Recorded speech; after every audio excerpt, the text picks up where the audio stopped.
I declare the motion passed.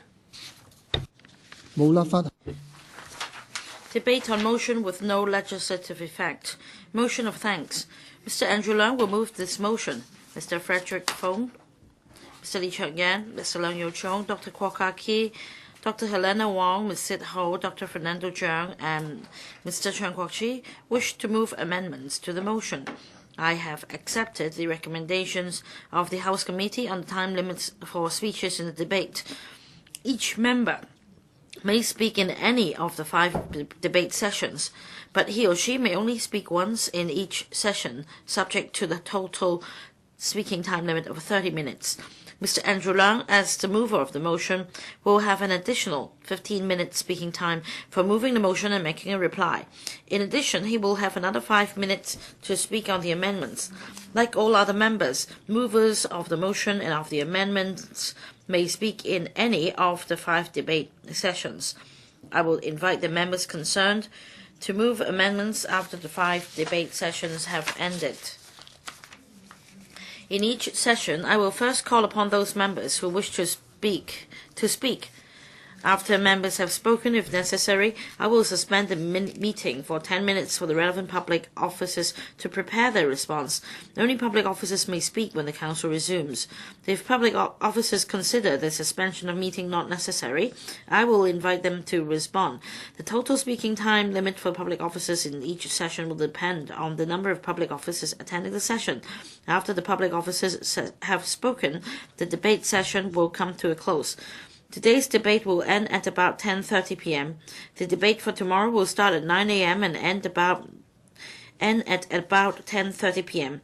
The debate for the day after tomorrow will start at 9 a.m. and I will not adjourn the meeting until the debate has finished. After the 5 debate sessions have ended, Mr. Andrew Leung may speak on the amendments. I will then call upon movers of the amendments to move amendments one after another. After the amendments have been voted upon, Mr. Andrew Leung may reply. Finally, members will vote on the original motion or the motion as amended. I will now call upon Mr. Andrew Leung to speak and move the motion. Mr. Andrew Leung. Mr. President, I move that the motion that this Council thank the Chief Executive for his address as printed on the agenda be passed. The policy address of the Chief Executive seeks to set out the salient points of the work of the government in the coming year. This is an important document. This motion carries no direction. This is according to the established practice and the tradition of this Council for members to speak and air their views on the policy address this year. Mr. President, I believe we all agree that 2014 represented a very unstable year in Hong Kong. The Occupy movement brought about a huge impact on our economy and social order. And the relationship between the legislature and the executive also came to a frozen state. The non-cooperative campaign and the Occupy movement staged by members also caused an impact on the operation of this Council.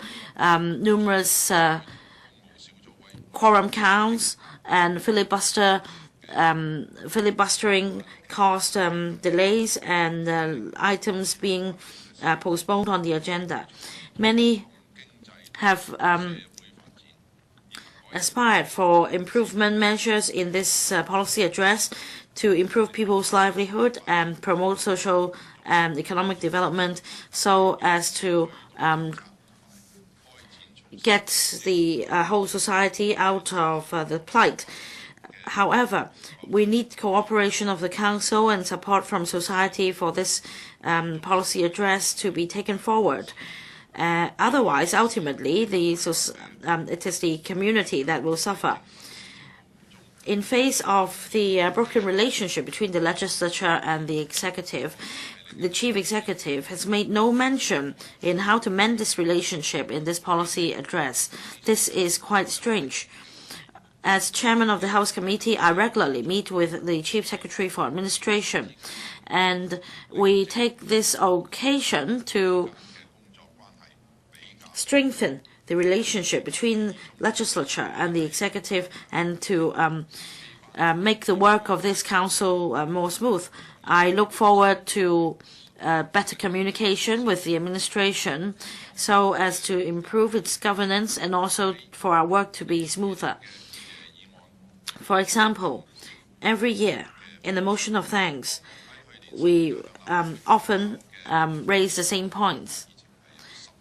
There are 16 bills tabled in this to be tabled in this council in this year, which, however, only 7 bills will be tabled in the first half of the year, while the remaining ones will be tabled in the second half of this year.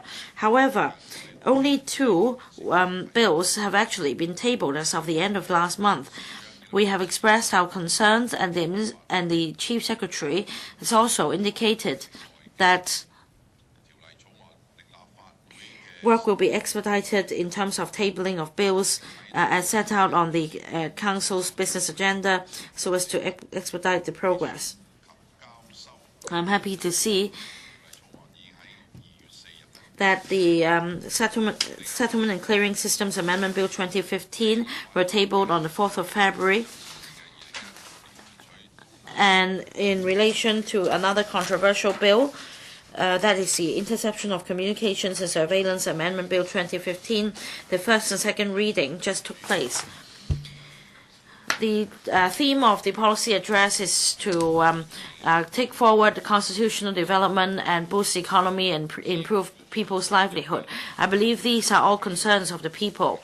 The various initiatives in this policy address show the government's commitment in realizing these objectives. However, we envisage much resistance when implementing these initiatives in face of the problems in the administration's governance and the social unrest. In the coming 3 days, I look forward to members' comments on the various initiatives and the directions of the administration.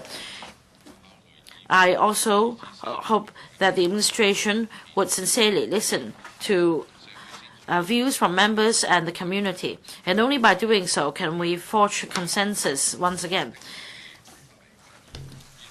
Mr. President, the success of Hong Kong is hard to come by, and in 2014 we experienced an upheaval, and in 2014 was an important year. The Council's duty is to monitor the government, and it is the members' responsibility to understand the administration's initiatives and to pass criticisms or make comments to improve governance. If we are unwilling to put aside our differences or make compromises, there is no way we can mend the relationship, and we are just going to be in a state of deadlock. I look forward to members' pragmatic work in this council so that we can take a step forward. I move this motion. I now propose a question to you, and that is that the motion moved by Mr. Andrew Leung be passed. This council will now proceed to a joint debate on the motion and the amendments. We now proceed to the first debate session. The debate theme is economic development. This session covers the following 5 policy areas: commerce and industry, economic development other than energy, financial affairs, information technology and broadcasting, and maritime and aviation. Members who wish to speak in this session will please press the request to speak button. Mr. Tam Yu-chung. Mr. President, this year's policy address gives a holistic view on the government's initiatives on people's livelihood and economic development. And there are new commitments from the government in this regard, for example, to increase private and public housing supply, and $50 billion being earmarked for the health voluntary insurance scheme. On livelihood issues, there will be increase in housing supply, and there will be support for young entrepreneurs. The DAB therefore supports this year's policy address. Undoubtedly, Hong Kong has developed from a small fishing port to an international financial center.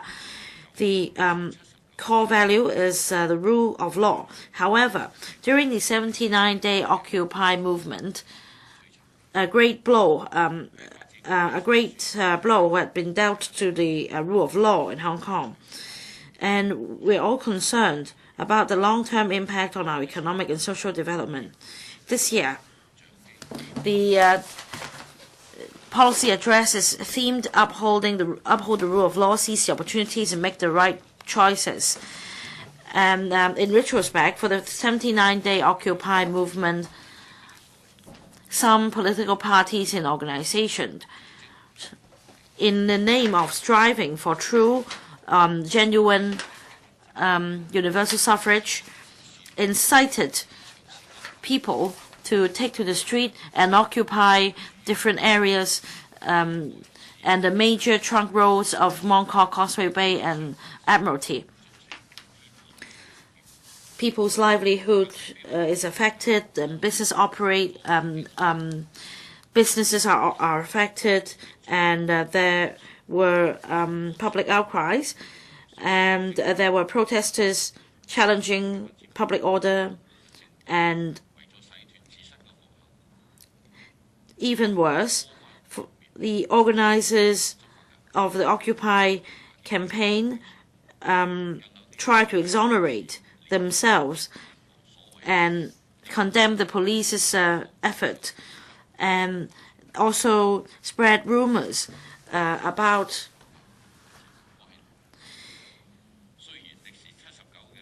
people who surrendered themselves would not be regarded as having broken the law, so on and so forth. The organizer and the participants of the Occupy movement, at the end of the Occupy movement, continued to organize demonstrations in Mong Kok, which actually caused nuisance to business operators in Mong Kok.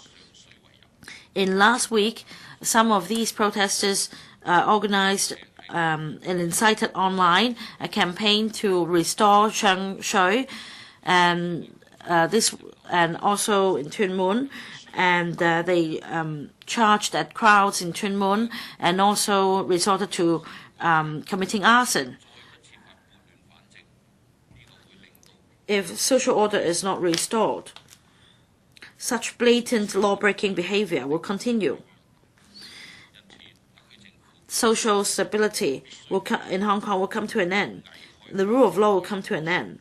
So the administration should say no to these twisted arguments, and the police and the relevant authorities should press ahead with their investigation on Occupy movement to find the culprits and the organizers of Occupy movement, so as to restore public and social order in Hong Kong, and to prevent similar incidents from happening. Over the past decade, the various sectors of the community would like to see new industries being developed in Hong Kong, and to improve the existing economic distribution, so as to reduce our reliance on the property sector and the financial services industry. The purpose of setting up the Innovation and Technology Bureau is for Hong Kong to develop IT and to catch up with the world. After years of striving by the DAB, after C.Y. Leung assumed office, the idea of setting up the ITB began to be floated. However, after C.Y. Leung assumed office, when he proposed the setting up of the IT Bureau, the Pan-Democrats started filibustering to stop this from happening. Last year, the idea of setting up the ITB floated once again, and the Pan-Democrats immediately started filibustering campaign so as to prevent the proposal from being passed. I could see that there is a slim chance for the Bureau to be set up in the near future. Setting up the IT Bureau could help us reduce reliance on the property sector and the financial services industry. And yet the pan-democrats just are now getting in the way. Their intention is questionable. And we also need to explore the issue of our relationship with the mainland in terms of economy, culture, and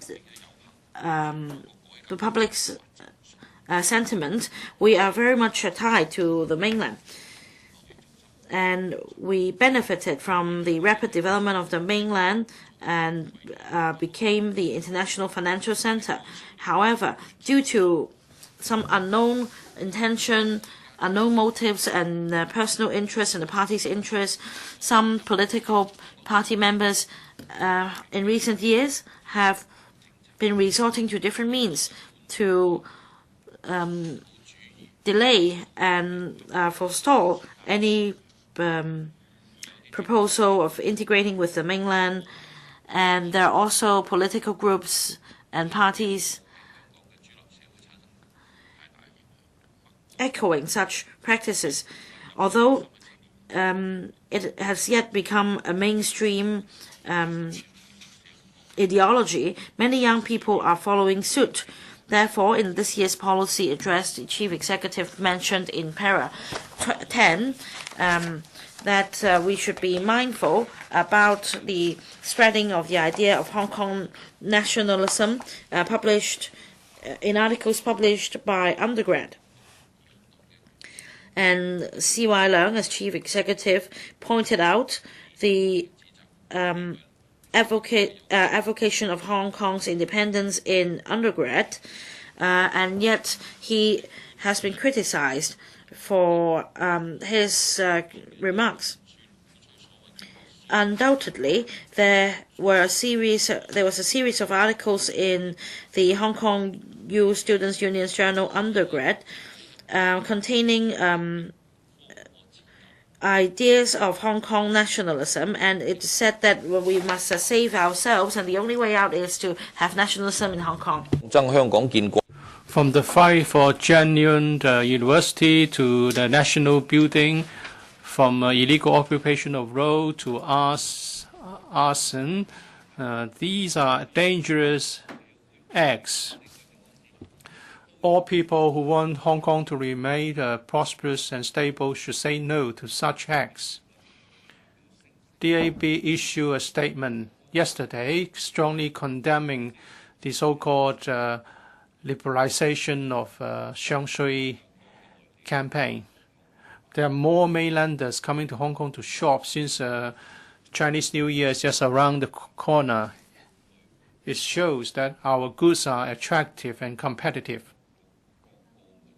We urge the administration and relevant departments to regulate traffic properly and also to prosecute those shops that illegally occupy the pavement to make sure that the pavement is clear for pedestrians, and strict rules should be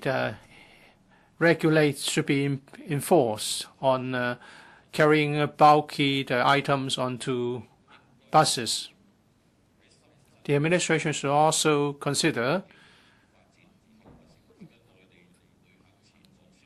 developing the shopping facilities near the boundary. Apart from Ma Chao, the administration should also consider opening up the closed area of Shat Hau Kok market, and we should develop Shat Hau Kok and Chung Ying Street as shopping facilities to alleviate the pressure brought by the visitors on other districts.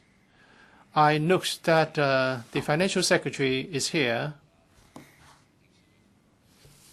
so I would like to take this opportunity to say to him that you will be delivering your budget speech on the 7th day of the Lunar New Year. People of Hong Kong would like to get some good news with the arrival of the year of the Ram. So once again, I have to reiterate some of the views of DAB. After the 79 illegal occupation movement and the serious inflation and the uncertainties in the community, the community badly needs some breathing space. And therefore, in the coming year, there should be the relief measures for businesses and the general public. And I would like to mention in particular the rent waiver for the PRH tenants. There are rumors circulating that this will be cancelled. Many PRH tenants are disappointed by the news. I hope this FS would heed public opinion and would not cancel this popular policy while the surplus is so big. I hope the FS will consider DAB suggestions and introduce more relief measures, such as waiving rates for the entire year, and also to give double payments to social welfare schemes recipients. And also there should be a drastic increase in child allowance, business registration fees, sewage charges, and other license fees should be reduced. And we should also do something to relieve the pressure faced by those who are renting private properties. We should borrow the ideas from the mortgage interest tax allowance and introduce a new item to take away some of the pressure faced by the tenants renting private properties. President, this is a motion of thanks. It allows us to have a debate on the policy address generally. And members can express our views, state our positions on the contents of the policy address. So therefore, traditionally, the motion of thanks carries a neutral tone. DAB is of the view that we should not depart from the tradition of this debate. So in the past years, DAB always supported the motion. We are going to do the same this year. Mr. Kwok-hing, President, after the publication of the policy address, I have organized many seminars to collect views from workers in different industries. And I also organize briefing sessions. And I have attended the briefing sessions. I have raised 38 questions. The answers give me a sense of positive. 34 positive, 4 neutral replies, but nothing negative was given. So I support the policy address and this motion. President, having collated views from residents and working people, I would like to make use of this medium to express people's views. We are going, Chinese New Year, the year of the Ram, is approaching. So I would like to send greetings to people of Hong Kong, and that we are going to see improvements year after year. I hope everyone will have a chance to cast their votes, and everyone has a roof over their heads, and they also get compensated for OT and protection, retirement security for retirement. In addition, I want to make sure that the elderly can use public transport for free. So first of all, on my wish that everyone can vote. Well, this is a milestone for Hong Kong.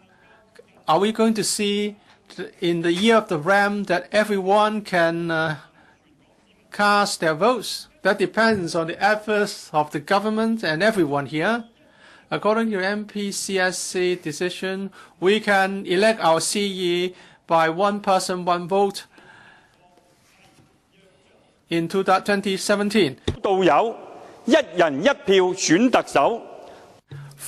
It's better that we can have a vote to elect the CE than leaving it to the 1,200 strong election committee. 5 million voters will be sidelined if only the EC can elect the CE. So it's a major improvement if everyone is enfranchised. Also, in the basic law and the MPC decision on the basic law have clearly stated that there's a clear hierarchy between in relation to the status of this council and MPC. The Pan-Democrats want the 5-step process to be restarted. This is misleading. They're trying to mislead the public because this is against the law and the Constitution. If in 2017 everyone is given the vote to elect the CE, we can improve the system subsequently, and after that we can have universal suffrage for the legislative election. The administration has said this again and again.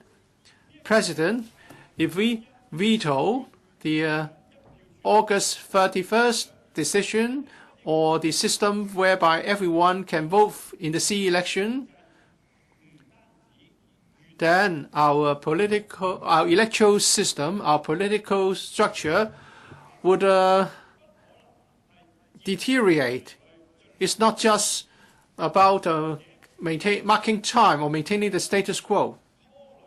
And a constitutional reform will continue to be a matter of conflict, and Hong Kong's prosperity and stability will suffer.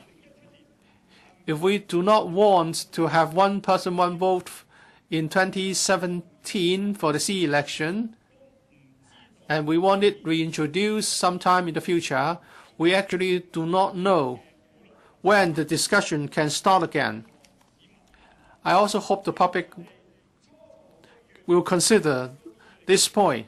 If we procrastinate and do nothing for 2017, how much more time do we have? The SAR government is not going to last for many more decades. 我認為確實講 We're just one step away from achieving our goal. That's the urgency. And this is something that we can reach. If this is a goal that we can reach with ease. So please don't be stubborn, don't be radical, and I hope the Pan-Democrats will not be so naive and become a radical person. Don't object for the sake of objection. But that's a saying. It talks about how we eat. Well, you take one bite after another. You cannot gulp the entire bowl of rice in one go, and you have to drink sip by sip. You cannot drink the entire glass of water in one go. You would also suffer if you try to do it in a rush. So we should follow this advice when we do things.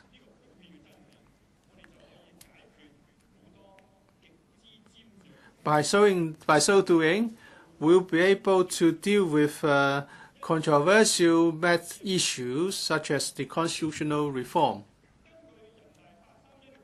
According to the MPCSC's decision of August 31st.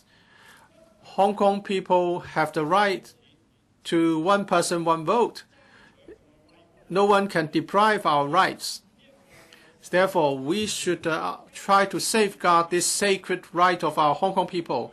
The administration should step up publicity to win over the public, and also more should be done to explain things to the people so that we stand united, and then the opposition will know that they will have to pay a heavy price should they decide to veto the package. The administration must explain clearly the core issues. First, are we doing something in accordance with our laws and constitution? Are we striving for an improvement? And can things be further improved after we get universal suffrage? And if we don't have universal suffrage for both the C election and the electoral election, who should bear the responsibility? And lastly, I have to say something about the wrong concepts of Hong Kong independence. We should strongly censure such wrong ideas. In a policy address, in the introduction paragraphs, the CE did the right thing in pointing out that there are problems with this. Earlier in this council, I pointed out that the spectre of Hong Kong independence is hovering over Hong Kong, and all people in Hong Kong should face up to this crisis. Next, I want to talk about my second wish in the second spring road, and everyone in Hong Kong should have a roof over his head. At the end of 2012, this council passed the first motion, members' motion moved by me. It urges the government to come up with long-term housing strategy, build more PRH, HOS, increase land supply, and resolve the most immediate livelihood problem faced by Hong Kong people, and that is we want everyone to have a roof over his head. This term, the government finally took a positive step, formulated policies, increased the supply of PRH and HOS, and proposed to build 480,000 units, increase land supply, increase land reserve. All were right. But there is one single problem. This is a distant solution which cannot solve a an imminent problem. This is a problem that has been collected over 10 years. The government has to pay for the bill. You cannot get land that are readily formed. You can't get flour immediately. So to speak, the government has to be flexible to deal with the housing problem. And particularly, there is filibustering. They are delaying the government. It's difficult for the administration to increase housing supply. Despite all these, the government should think out of the box. Say the FTU has proposed that to deal with this structural problem, and that is families between $16,000 to $30,000 per month who are not eligible to PRH and who can't afford private housing, rents are high. Shouldn't the administration consider sandwich class public rental housing, sandwich class HOS, so that the housing ladder can be improved by adding another rung between PRH and HOS. FTU also asks the administration to review CSSA. As for those who live in SD subdivided units and also bed space apartments, they should be helped. Now the administration is positive, and we hope that a similar certain measure can be introduced. As for first-time home buyers,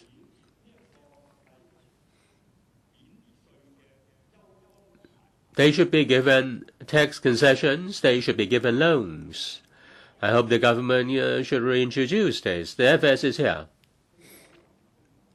Some may be able to afford a mortgage, but they cannot save enough to make a down payment. Shouldn't we think of some measures to help them? I've also proposed to the administration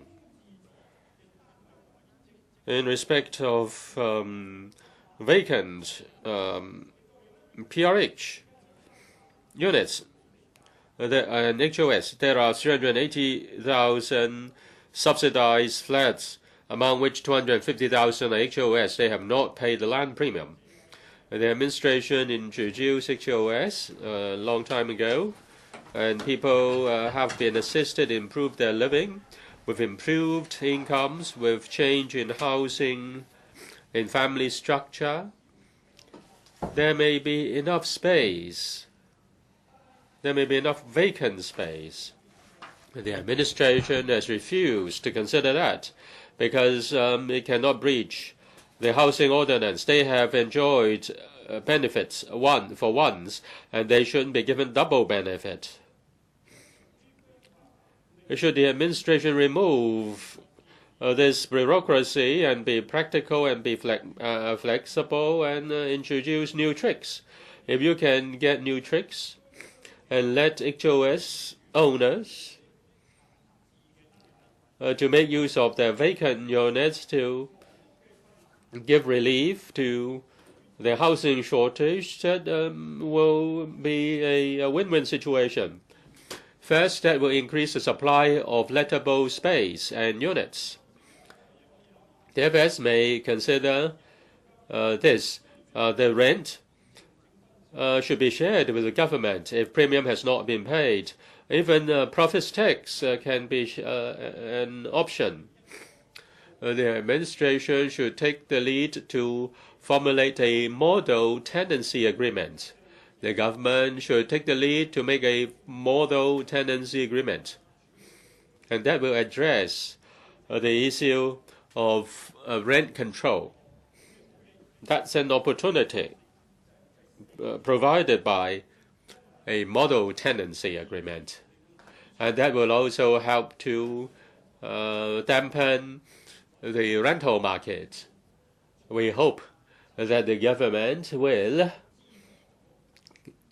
do more in respect of HOS, remove the constraints, and move on to conduct a study. 接住我想講嘅第三。 Let me now move on, and that is overtime pay for overtime work. Mr. President, I have pointed out the issue. I've hit the bullseye. The legislation for standard working hours is just a twin of the legislation for minimum wage. It's just like the two legs of a human being. After minimum wage law, the FTU has been fighting very hard, relentlessly, to legislate for standard working hours. Well, that's a simple issue, and that is overtime work should result in overtime pay. If the boss asks workers to work longer hours, then the bosses will have to pay. And if that is the case, then they will think twice, and they will not ignore the consequence. According to Census and Statistics Department, according to their survey, the working hours of Hong Kong workers are very long, 54 hours for the catering industry, for Chinese restaurants, 60 hours. Security and guarding services, 64.7 hours. RCHE, 54 hours. On average, the medium working hours is 50. It is because there is no overtime pay. If the boss doesn't need to give overtime pay, then you can work till your death. that served you right. Overtime pay, therefore, is very important.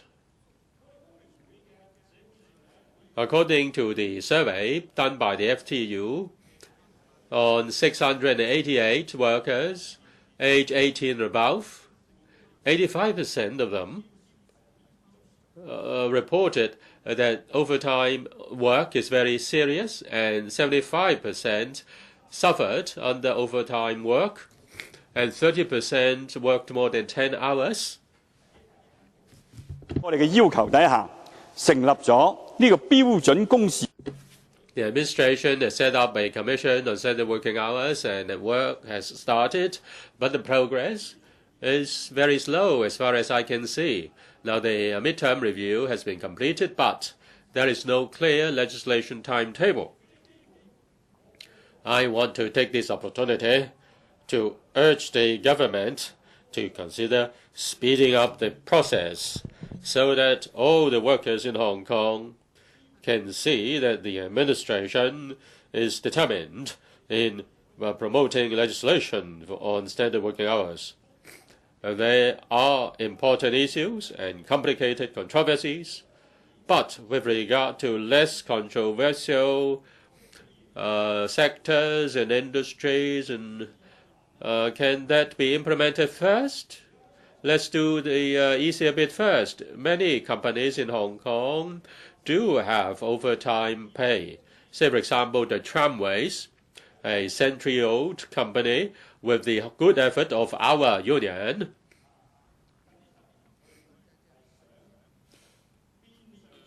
In the previous 10 years, they attempted to abolish overtime pay, but they, with our fighting good efforts, they did not remove that the overtime pay. Well, the administration should consider conducting pilot schemes in different sectors and firms with regard to standard working hours. I hope the administration can sincerely consider all these. Let me now move on to the fourth theme: retirement protection. In paragraphs 114 to 119, altogether 6 paragraphs are spent on retirement protection, but the message is just half and half. Finally, the administration has announced that it earmarked $50 billion to deal with retirement protection. That's preparation for this, and that's worth showing our appreciation. $50 billion will be earmarked, and that has shown that the administration is facing up to the issue squarely. It has shown its determination, unlike what it did in the past. It couldn't care less in the past. As for universal retirement protection, the message is that the word universal is removed. I think that has caused worries. That has caused worries among the public. Mr. C.Y. Leung, in his manifesto, said that there would be retirement protection to deal with aging population, care for the elderly, to meet the medical and healthcare bill for the elderly. There's a need to introduce universal retirement protection, but this term of the government has passed more than half of its time apart from appointing Professor Nelson Chow to conduct a study and made a report. What are the measures? What are the packages? How are these to be implemented? With regard to universal retirement protection, the administration should work hard, step up the speed. We should be given the timetable and the roadmap.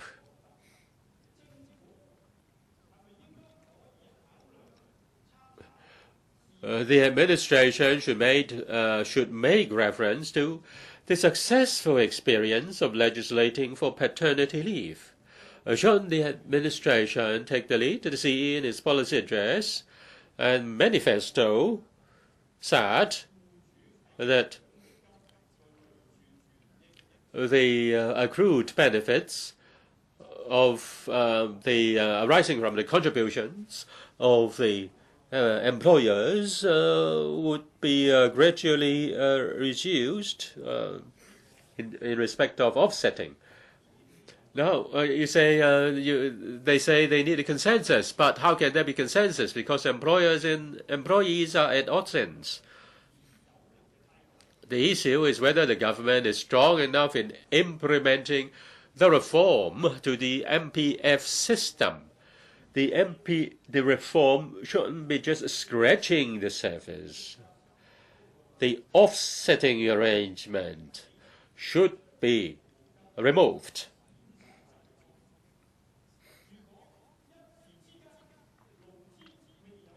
If there is no consensus between employers and employees, then the administration should make reference to the example of legislation for paternity leave. The government should take the lead. Mr. Chan, Professor Chan, you did answer my question, but I still hope that Mr. Chan, Professor Chan, will actively consider my proposal and be flexible and practical to do the job. The government is the biggest employee, said the Speaker. There are 10,000 contract staff within the government. There are also contract out staff members. They do the same work, but they are not paid the same. That is offsetting. That is offsetting once every 2 years. They really can't save up for their retirement. Therefore, as the employer, the government does not need to consult all employers in Hong Kong. The government itself can make its decision and legislate on that, just like legislating on statutory paternity leave. So I hope the government could take the lead in terms of contract staff and outsourced staff. There is no need to offset MPF against severance payment and long-term service payment. I hope the government will take the lead and make this move. Well, Mr. President, after reciting the four couplets, I also have this banner that is free public transport for elderly people. And when I asked the question in this council, Mr. Matthew Cheung gave me quite a positive response. Right now, $525 million plus are allocated for public transport or free public transport for elderly people. Well, in fact, in the mainland, the disabled and the elderly people also enjoy free public transport. So the government should be more active. Instead of making small changes, the government should think outside the box. I'm talking about $500 million a year for free public transport to be implemented. The Pan Democrats actually weighs $2.5 billion for filibustering in the council. So $500 million is not a huge amount. Instead of wasting money, the government should implement this proposal. In particular, you're discriminating against trams, the century-old transport. With just a small amount of extra money and extra, you can allow free tram rides for elderly people. When I consulted the communities, many elderly people told me to urge the administration to allow free tram ride for elderly people. Finally, Mr. President, although in this policy address the administration has done a lot, it intends to do a lot. However, something is dragging its feet. What do I mean? I mean filibustering. I have some 2 minutes to go, so I'd like to read out once again this poem for the Pan-Democrats. You should stop filibustering or nothing can be done. Here it goes. When does the adjournment motions end? Do you know how much is going to waste? The Pan-Democrats are filibustering, and the proposal of setting up the ITB is being affected. The 14th of February is the deadline. It cannot be changed. How much waste are we talking about? It's equivalent to 39, the cost for 39 RCGs. Mr. President, last week at the Finance Committee, I read out the same poem to criticize the Pan-Democrats. I thought I'd be able to appeal to them, to have some empathy for the people of Hong Kong, to understand their plight, and to stop wasting public money. This Saturday is the Valentine's Day. I hope they will give green lights to the IT Bureau. Unfortunately, yesterday, at the PWSC meeting held at 8:30 in the morning,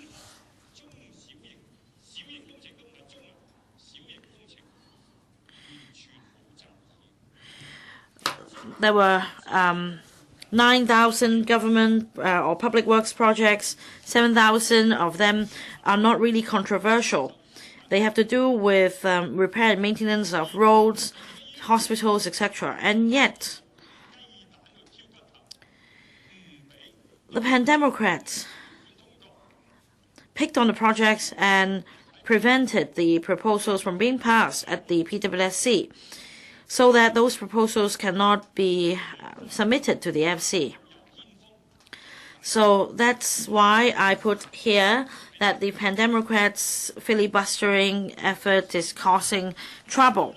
So people should support us and oppose the Pan-Democrats' filibustering. Well, Mr. Lee Cheuk-yan, well, Mr. President, I'd like to put on record that it seemed Mr. Kwok-hing wasn't even at the meeting. For the 1,000 plus projects on repair and maintenance, actually, they were passed yesterday. So please don't mislead the public.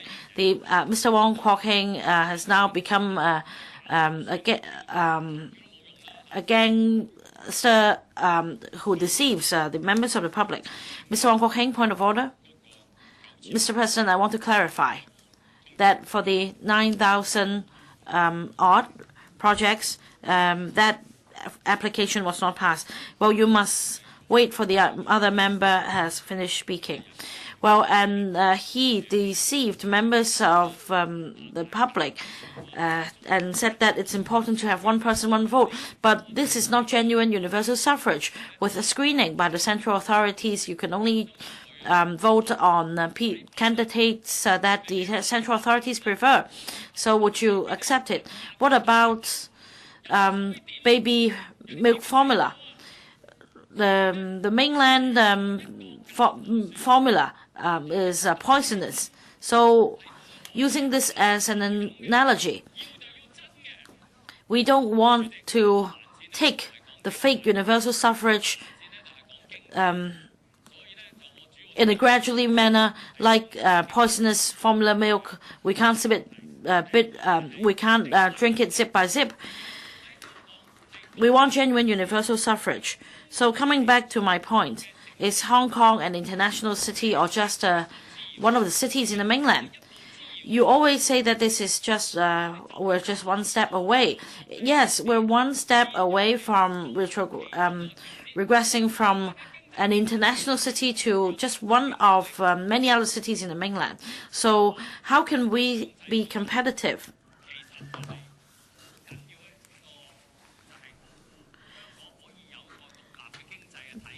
One country, two systems is important because it protects Hong Kong so that it can be aligned with the world. If there is only one country or just one of the cities, then that will be the end of Hong Kong. And what CY Leung, what 689 is doing is to turn Hong Kong to be one of the cities in the mainland. And Hong Kong is built on the basis of one country, two systems, and a high degree of autonomy. And yet, according to CY Leung's policy address in its preamble, it has adopted an ideology of cultural revolution and criticizing our people.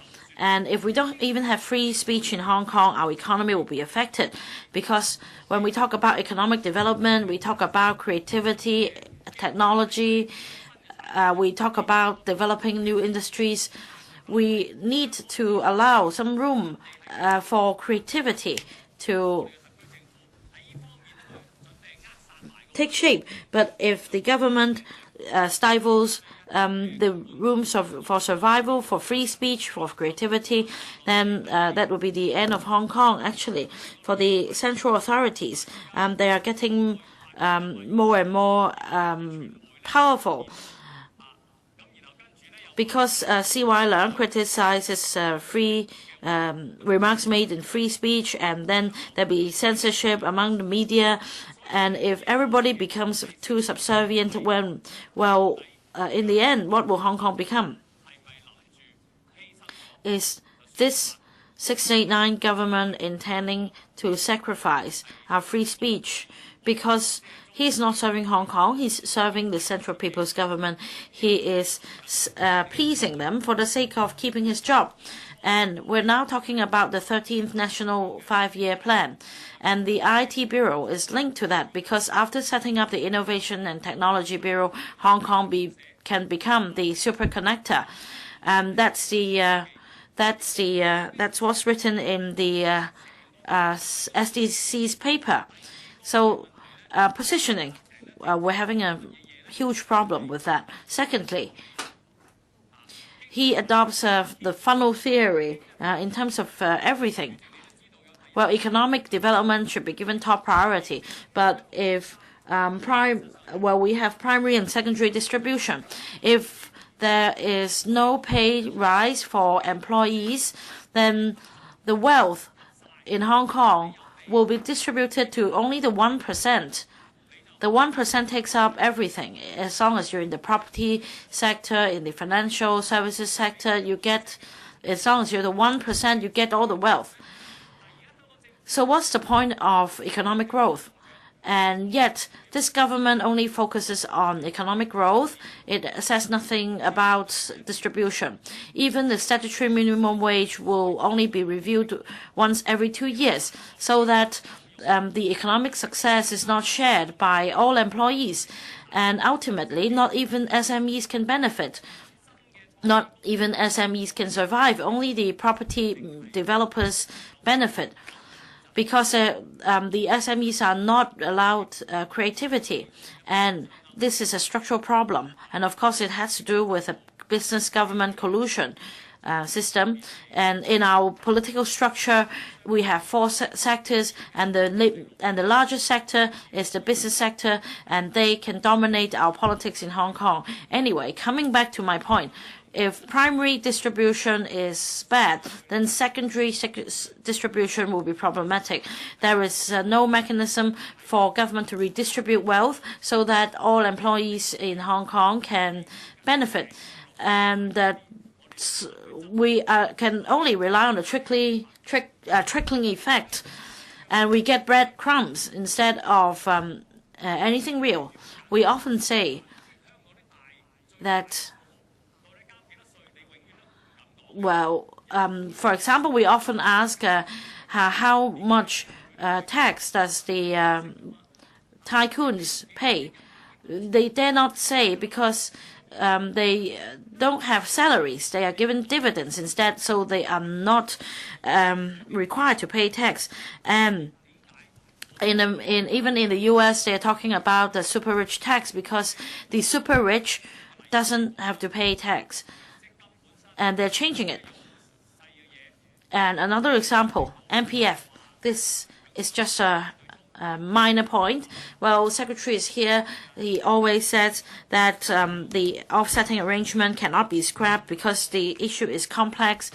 And it's been a year and no study has been conducted yet because he just keeps saying that this is complex. When it comes to MPF offsetting arrangement, he would say that it affects our economy. And when we talk about any labor issue, you would say that it affects our economy. But the wealth is taken up by just the 1%, and it should be shared by all workers. If you don't change your attitude, if you don't do something to redistribute wealth for the 99% in Hong Kong reasonably, this is hopeless. Mr. Andrew Leung. Now, this year's policy address covers a wide scope, including initiatives on improving people's livelihood, developing the economy, expediting the planning for housing, and promoting youth development. The policy address also has ongoing initiatives for business development, attracting talents, and increasing manpower supply to address the concerns of the sector. Although there is no innovative thinking in launching new initiatives, I can say this policy address is a pragmatic one. In terms of economic development, the BPA is of the view that it is forward-looking for the administration to propose the diversity of our economy, but the government should also face the issue of manpower shortage. Because of the tense relationship in this council and outside, promoting new policies is going to be problematic. I hope the government would show its strength and promote the right policies to enhance our competitive edge, and then Hong Kong can move forward. On the promotion of high value-added industries, I would like to say something for the administration to consider. Industry provides a lot of jobs and revenue for the government. It's good for the stability. Germany attaches importance to industry.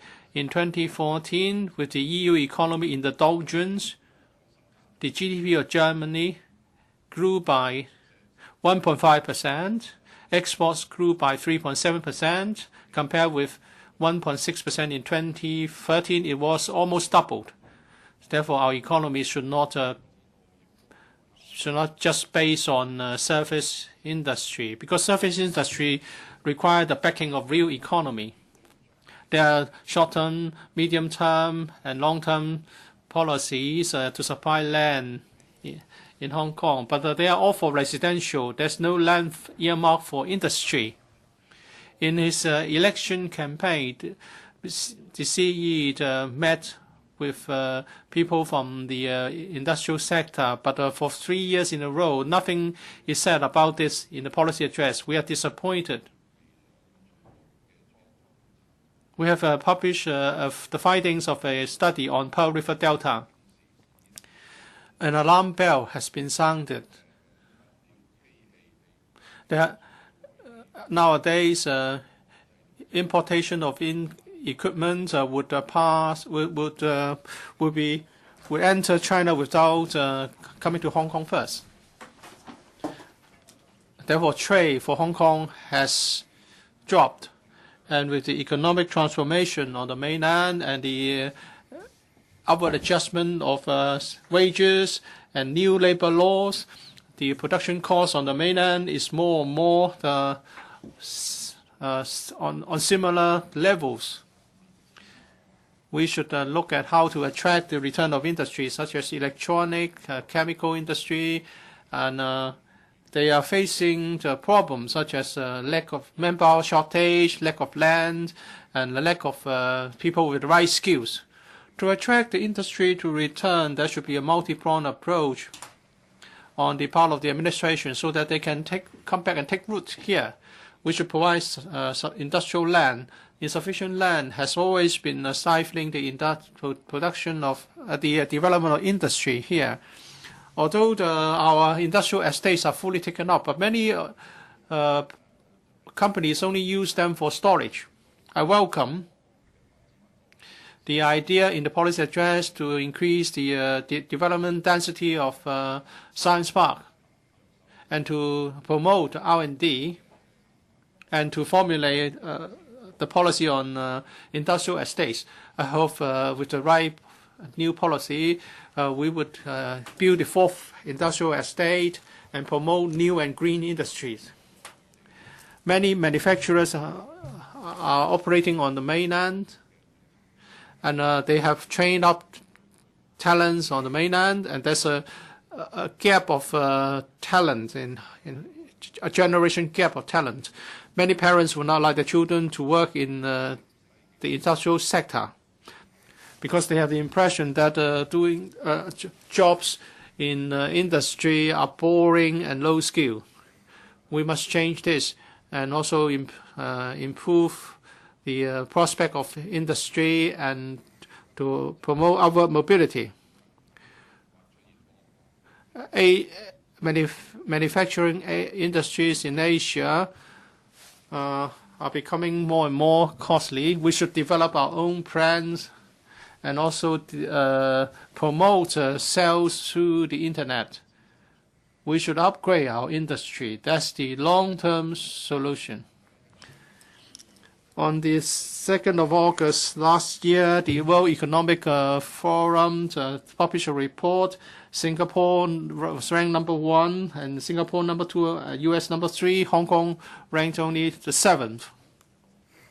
Although, because we have good infrastructure, our financial system is reliable and stable.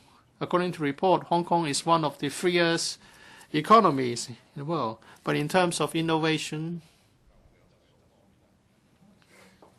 and R&D, there's still room for improvement. We should promote innovation to develop our economy.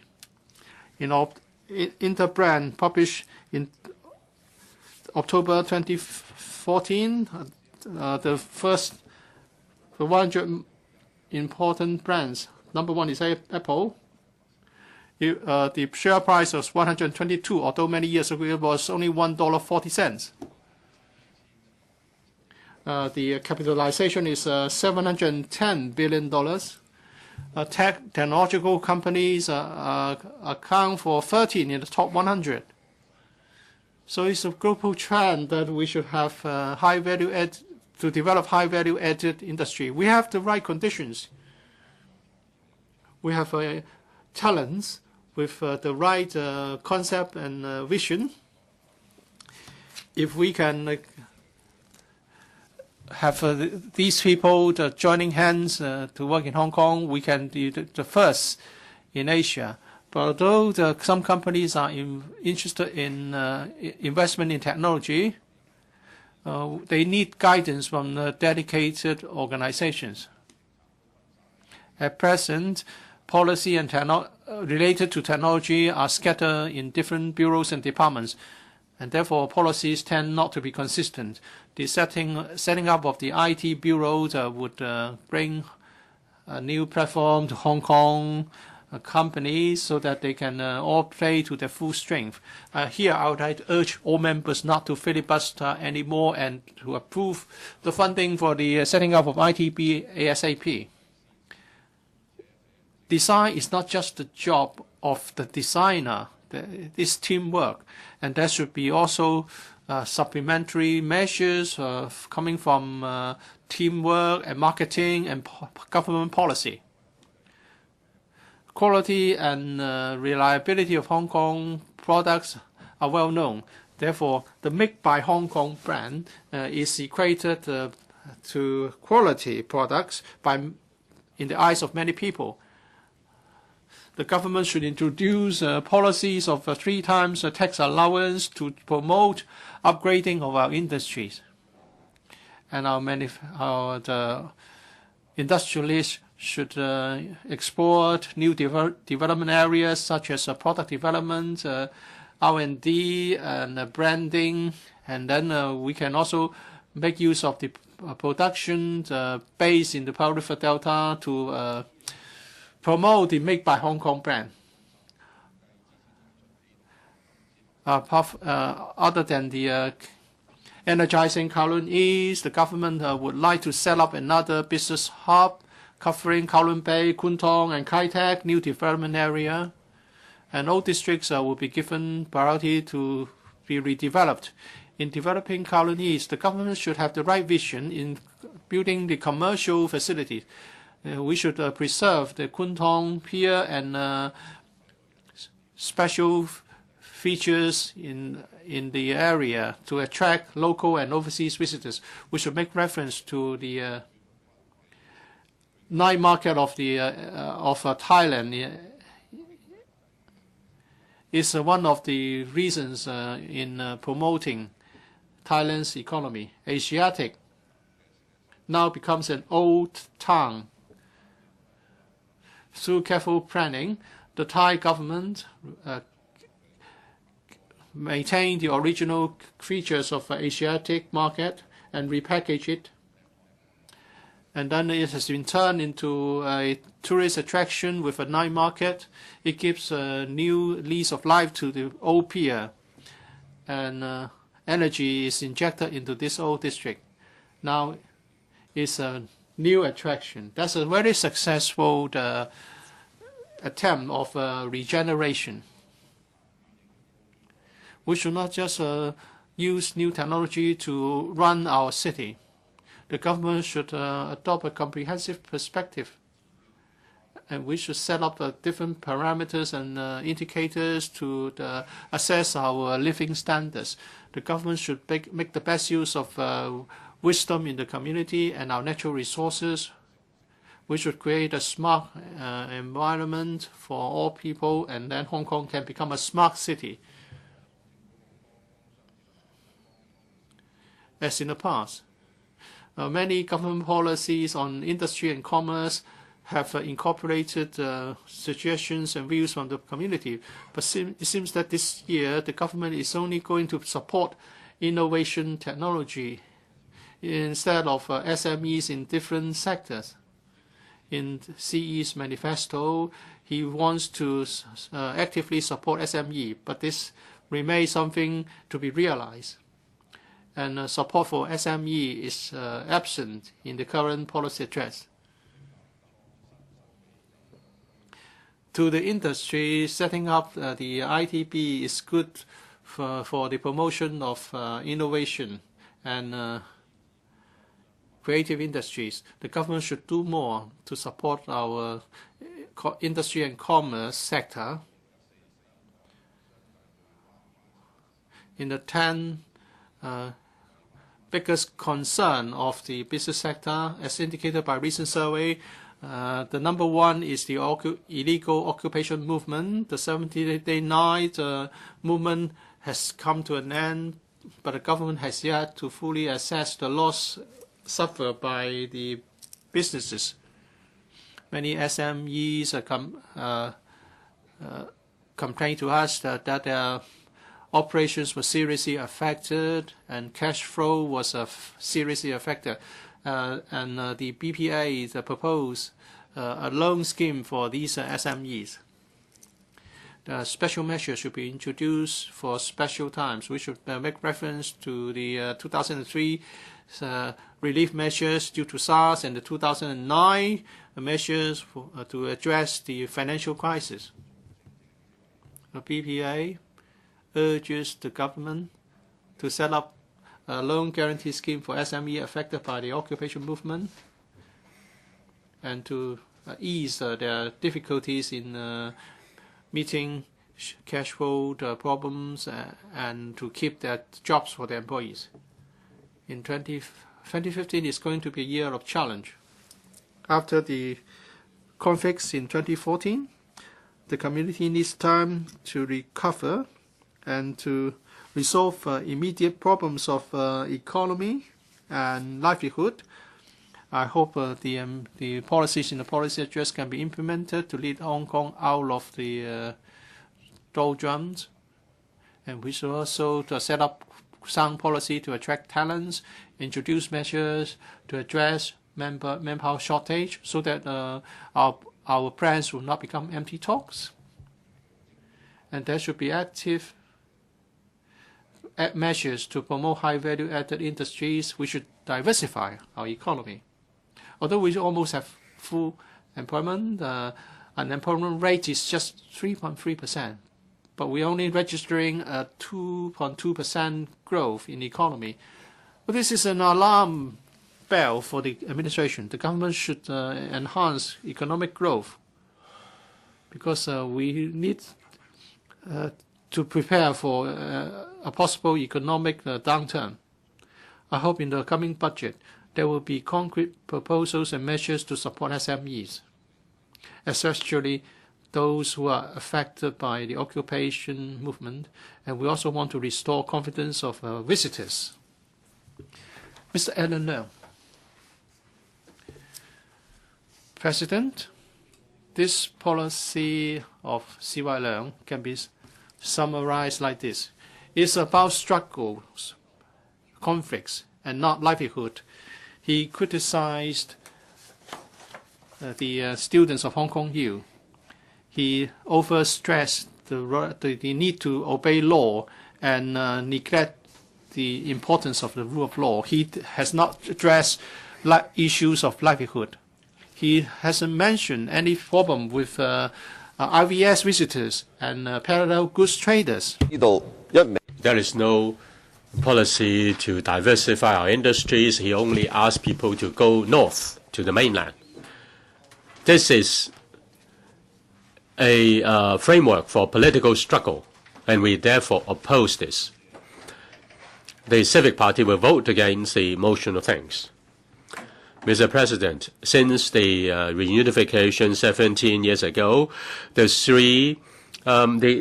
CEs have been getting worse and worse. C.H. Chung knew nothing. Donald Tsang was very close to the business sector. He was involved in corruption. And C.Y. Leung sold Hong Kong down the river. He put power struggle first. This is because of the system. C.Y. Leung put himself as the savior of the grassroots, and he is going to put an end to business hegemony. But, in fact, he got into government's house through exposing the simicide of his opponent, Henry Teng. He is no longer the savior of the grassroots. He is not the one who will combat the hegemony of the financial consortia. In fact, he has caused concerns of those who find Hong Kong their home. He has caused anger, worry, concerns among the people of Hong Kong.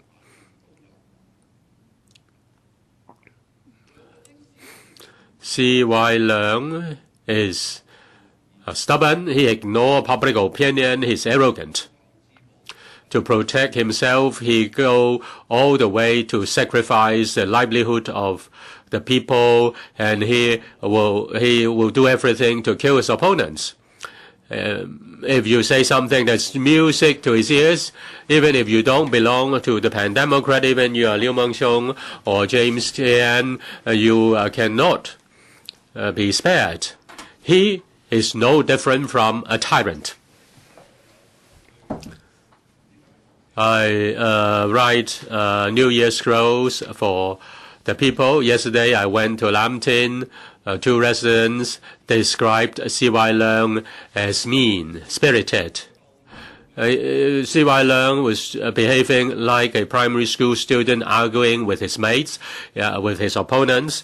He was mean-spirited. Hong Kong is an international financial center because we have a good system. We have core values that are the same as the international community. Foreign investors can therefore feel safe in investing in Hong Kong and doing business in Hong Kong and living in Hong Kong. The political struggles made by C.Y. Leung are destroying our core value in 2.5 years, which is a short period of time. Hong Kong has completely been changed. We are just one step before falling into a cliff, before falling down a cliff. C.Y. Leung has passed more than half of his term, and let me do some stock taking for him and see how much damage he has wreaked. He has wrought on Hong Kong and his relationship with the development of localism, so to speak. In his early assumption to office, he was found to not disclosing his shares in a BVI firm. And last year, another incident exposed him that he received $500,000 from an overseas firm. He didn't disclose his personal interests. He concealed his personal interests. Now, if he doesn't follow the rule, what will be his subordinates? His team is full of scandals, cheating, rent allowance, selling property before the increase of tax, and also holding up land before change in planning. His cabinet had many officials involved in corruption or corrupt activities. That's really a spectacle. He breached one country, two systems. June last year, the State Council issued the One Country, Two Systems white paper. What is most serious is that the judges should become part of the members of the ruling team, and the CPG has comprehensive power of governance, and that is to break up the division of powers and remove a high degree of autonomy. C.Y. Leung is the head of SARG, and yet he doesn't defend Hong Kong. He welcomes the white paper. He said the white paper is positive. Beijing is directing affairs in Hong Kong. The liaison office called up the legislative councillors and told them how to vote. And then Wang Guangya criticized the members of Legislative Council. It seems that Article 22 has never been there. They've ignored Article 22 of Basic Law. What does Article 22 say? I don't think you need me reminding. Maybe the government officials need the CPG officials need the reminding. No department of the CPG and no province, autonomous region, or municipality directly under the CPG may interfere in the affairs of the SAR. Shouldn't the CE be the gatekeeper? Why the CE allows the CPG and the provinces and the regions interfere with the affairs of Hong Kong? He has let us down. He also distorts the spirit of the rule of law, whether it's the law school professors or the Bar Association. They reminded the government that rule of law doesn't mean just blindly complying with the law. The rule of law also has the principles of achieving justice with the law and making use of restricting government power with the law. C.Y. Leung keeps asking people to follow the law, but the NPCSC's decision on the 31st of August breached its previous decisions and breached the basic law. And C.Y. Leung just kept C.Y. Leung just kept his mouth shut on this.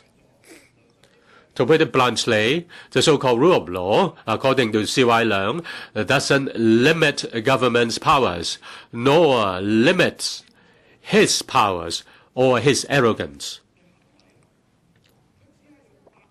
He just makes use of the law to restrict the freedom of the people. Now, the rule of law, according to C.Y. Leung, is using the rule of law to deal with the people. Now he want to impose his tyranny on the people. He also threatens press freedom and academic freedom. Since C.Y. Leung has taken office, there are many journalists who have been attacked. Kevin Lau was chopped up, the founder of AM 730, Xi Wing-ching, and also Miss Xiu Yuk-yan had his front screen, door car windscreen smashed, and also two other media offices were attacked, and the Apple Daily building was torched with firebomb, and also the owner of Apple Daily, his home was also torched with petrol bomb. Yet, nearly most of these crimes were not detected. The media were attacked with violence, and the media also suffered white terror. Before C.Y. Leung assumed office, he issued a lawyer letter to threaten a feature article writer, and he tried to silence the media people who dare to criticize the government. There is no room for dissenting views in Hong Kong. Journalists' press freedom is at risk. Academic freedom is also facing the most serious challenges. C.Y. Leung openly attacked the undergrad and tried to smear the undergrad, and also the leftist newspapers criticized Professor Johannes Chan and threatened academics so that they could not criticize the government. Yet, C.Y. Leung didn't say a word on all these. Now, he cast division, he turned the truth upside down. C.Y. Leung is a liar. He said that he lied, that there were foreign forces interfering with Hong Kong. He also cast hatred, inciting people to fight against other groups. He made use of the blue ribbon to attack the yellow ribbon. He used the so-called youth concern group to fight with the Falun Gong. He diverts attention so that Hong Kong cannot be focused and focus on and look into his failures. Hong Kong is the verge of splitting up. He made use of spurious arguments such as Hong Kong independence and foreign forces to strengthen his position. All these are unfounded allegations. On the pretext of stabilization or stability, he cast division among the people. His sixth crime is he appointed his cronies. There is the hegemony of the government. Now, the mainland is being criticized for C.Y. Leung is criticized for appointing his cronies. Now, he has been appointing his supporters to public offices. In the CPU, he appointed Sophia Kao, and she was there to achieve C.Y. Leung's aim so as to allow all the C.Y. Leung fans to take up all the important advisory bodies and statutory bodies. Recently, Fanny Law accepted this bluntly. She said that there was nothing wrong of appointed those who are close to C.Y. Leung. It is just reasonable to appoint CY Leung fans to important posts. The problem is the fans of CY Leung are not upholding justice. They are involved in litigations. They are involved in scandals. They ignore due process. They ignore reason. Now, the ITB is an example. They want to set up. He wants to set up the ITB, but there was no innovation and technology plan. None whatsoever.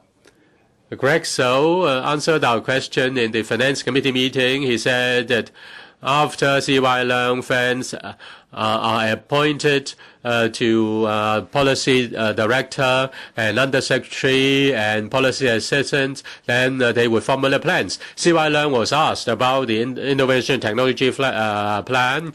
Now, he was elected about 3 years ago. When he took his post, he asked before he became the CE, he asked Donald Tsang to come to before the FC to get money to establish the ITB. After 3 years, he talked to those at the luncheon, gave me half an hour. When I get my fan to be the director of the ITB, then there will be a plan to coordinate all the policy bureaus and departments and drop a grand plan for innovation and technology. He has put the cart before the horse. He just used IT as an example, as a pretext. Just say pretext. He want to get one more political appointee to support him. He's just using ITB as a pretext. And even more outrageous is that in order to set up an ITB which has no IT plan, he said that it's not possible to change the agenda of the FC. And then suddenly he removed all the agenda items prior to the ITB proposal. He just treats the council as his lackey. So, about this sin or crime of CY Leung of using cronies and being a Germany, we have concrete evidence. And he should be found guilty. In fact, CY Leung doesn't just have 6 sins. Using 87 pieces of tear gas against protesters, trying to introducing national education, so on and so forth. I have so many examples.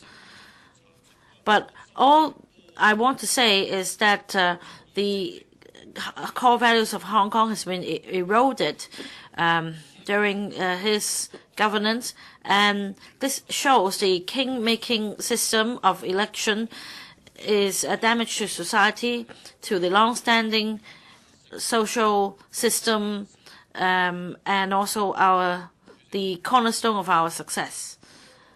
Mr. President,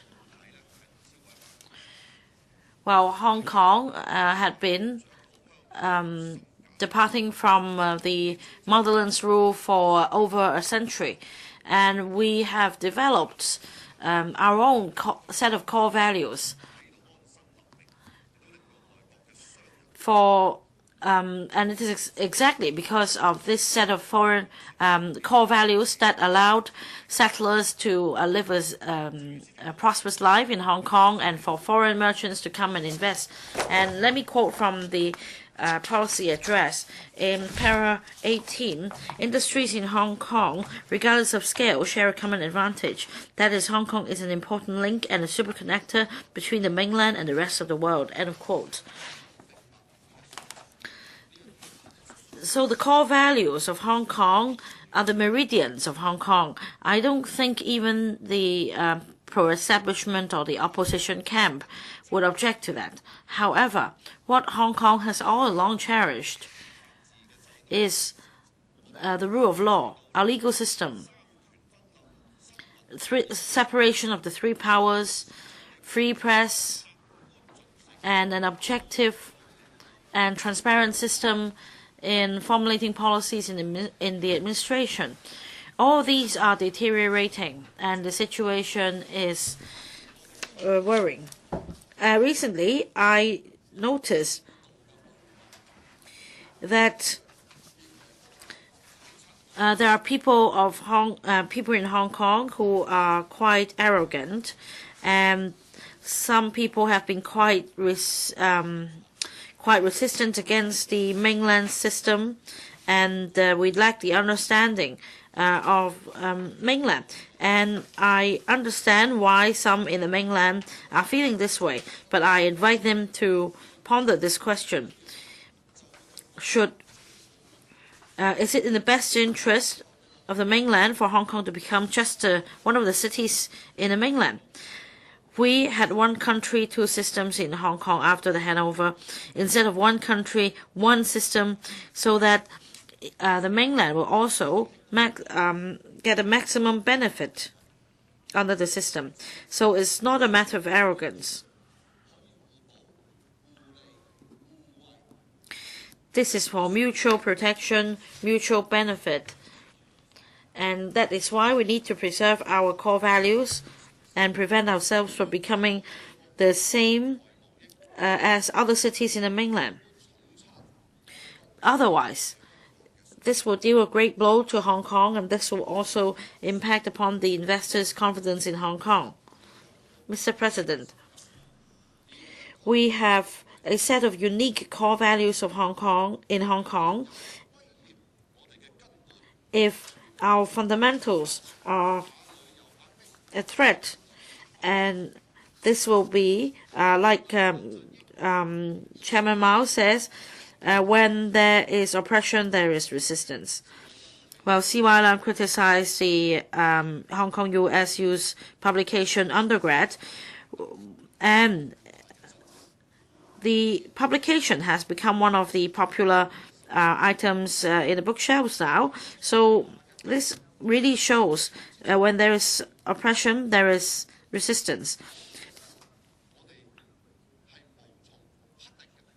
Using Samson versus Delilah as the analogy, we will, David and Delilah as the analogy, we will not withdraw without resistance. Well, to quote from a famous quote from President Nixon in an interview, although the truth cannot win over power, but power can never replace truth. And this is very true. In the face of oppression, although our power is limited, we will not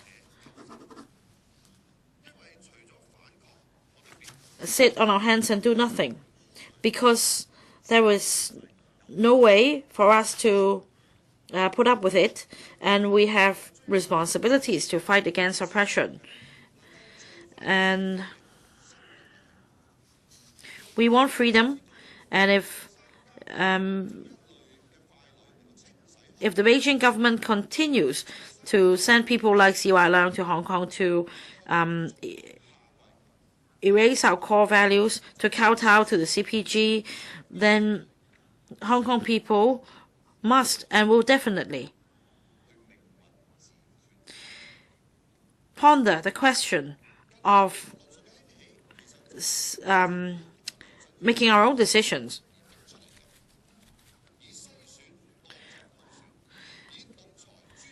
Screening as universal suffrage, and using using one person, one vote as the disguise for a small circle election, and even worse, when the administration promotes universal suffrage, little has been mentioned about the spirit behind freedom, equality, and fair participation. If the SAR government doesn't agree with these values, there should be an open debate. However, if the administration doesn't talk about these core values and instead uses pretext and try to deceive the people, I don't think you can pull wool over people's eyes. Hong Kong people are not forgetful. With a smooth handover on the 1st of July 1997, what we aspired was that Annex 1 of the Basic Law could be implemented smoothly. A high degree of autonomy, one country, two systems, and also Articles 45 and 68 of the Basic Law, universal suffrage, one person, one vote in Hong Kong. We want to preserve all these values. We all remember this. So why are we in the wrong? Well, back then you promised you would sell me a piece of white cloth, and now you're giving me a piece of black cloth, and I want to send the goods back. I don't want to accept it. And yet you say that I should be re-educated and re-enlightened for not accepting the black cloth. What kind of system is that? Mr. President,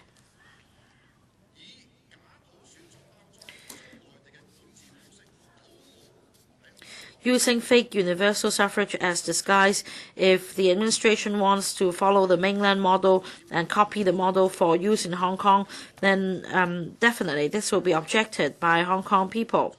Hong Kong people are defensive because they believe the CPG is unwilling to fulfill its promise to allow universal suffrage in Hong Kong under Articles 45 and 68 of the Basic Law. And the C.Y. Leung administration is being mainlandized. That is why Hong Kong people would like to preserve the core values and the systems in Hong Kong. In particular, when C.Y. Leung could be regarded as a traitor of Hong Kong, he opened up the door to allow core values to be eroded, to go against the people, to totally ignore the public sentiment. He wanted total importation of the mainland's ideology into Hong Kong. And Hong Kong people will not sit on their hands.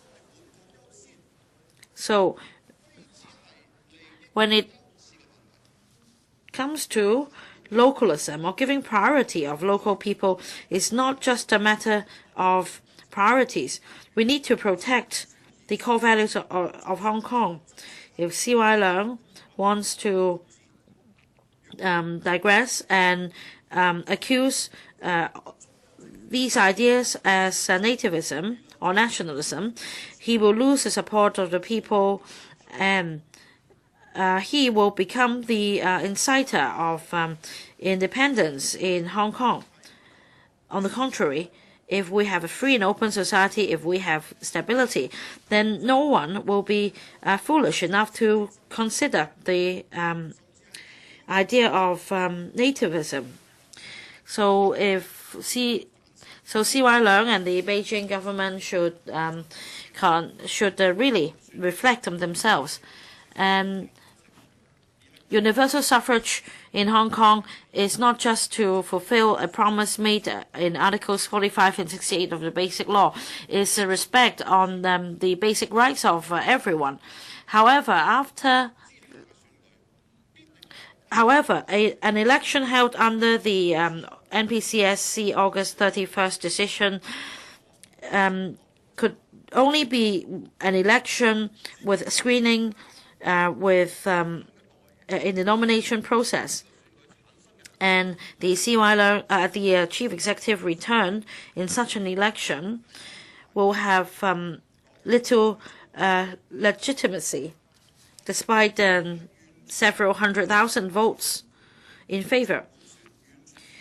Genuine universal suffrage is in line with one country, two systems and a high degree of autonomy, and the CE elected should also adhere to the principles. if the CPG is really afraid of having independence in Hong Kong, then it should allow genuine universal suffrage for Hong Kong people to elect their own chief executive so that there is confidence in Hong Kong. The administration is asking people to pocket it first, and the mechanism can be revised later. And yet it doesn't believe that people will be able to elect a chief executive that is that will do benefit for both the mainland and Hong Kong. I hope they will really listen to the people and their aspiration for a genuine universal suffrage. This is the only way for Hong Kong to become less polarized as we are now, to prevent a wider divide in society so that there is smooth governance, so that under this unprecedented one country, two systems,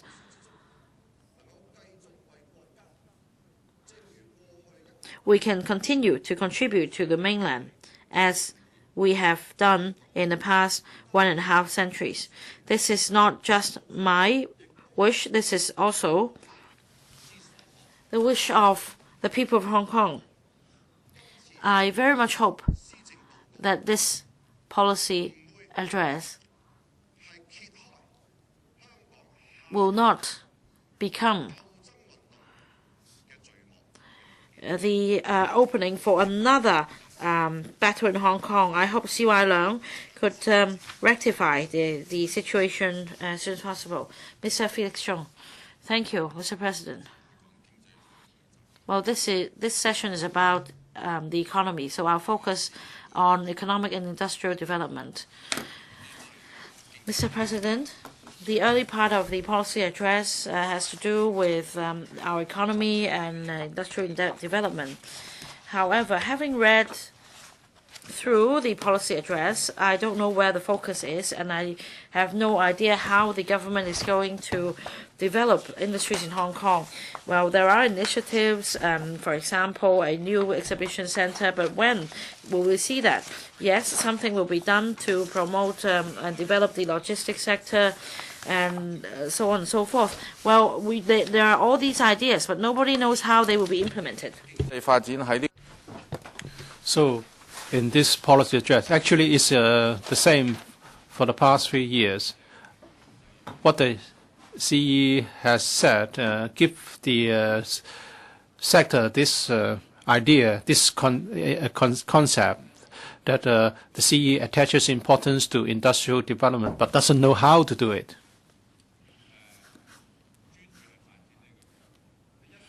And the CE pays a lot of attention on development on the mainland. He talked about developing the domestic relationship with the mainland. He said that we should seize, in the past policy address, he said we should seize the opportunity presented by the 12 5-year plan and the 13 5-year plan. And this time, he wants us to look at the free economic zones, pay attention to free economic zones on the mainland. Of course, this is one of the options open to us. But we have to consider that Hong Kong is an international city, the only international city in China. Therefore, we should develop our relationship with overseas markets. Very little is said. We just talk about the Super Connect idea.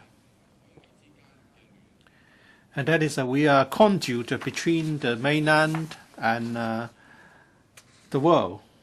This is the role that Hong Kong can play.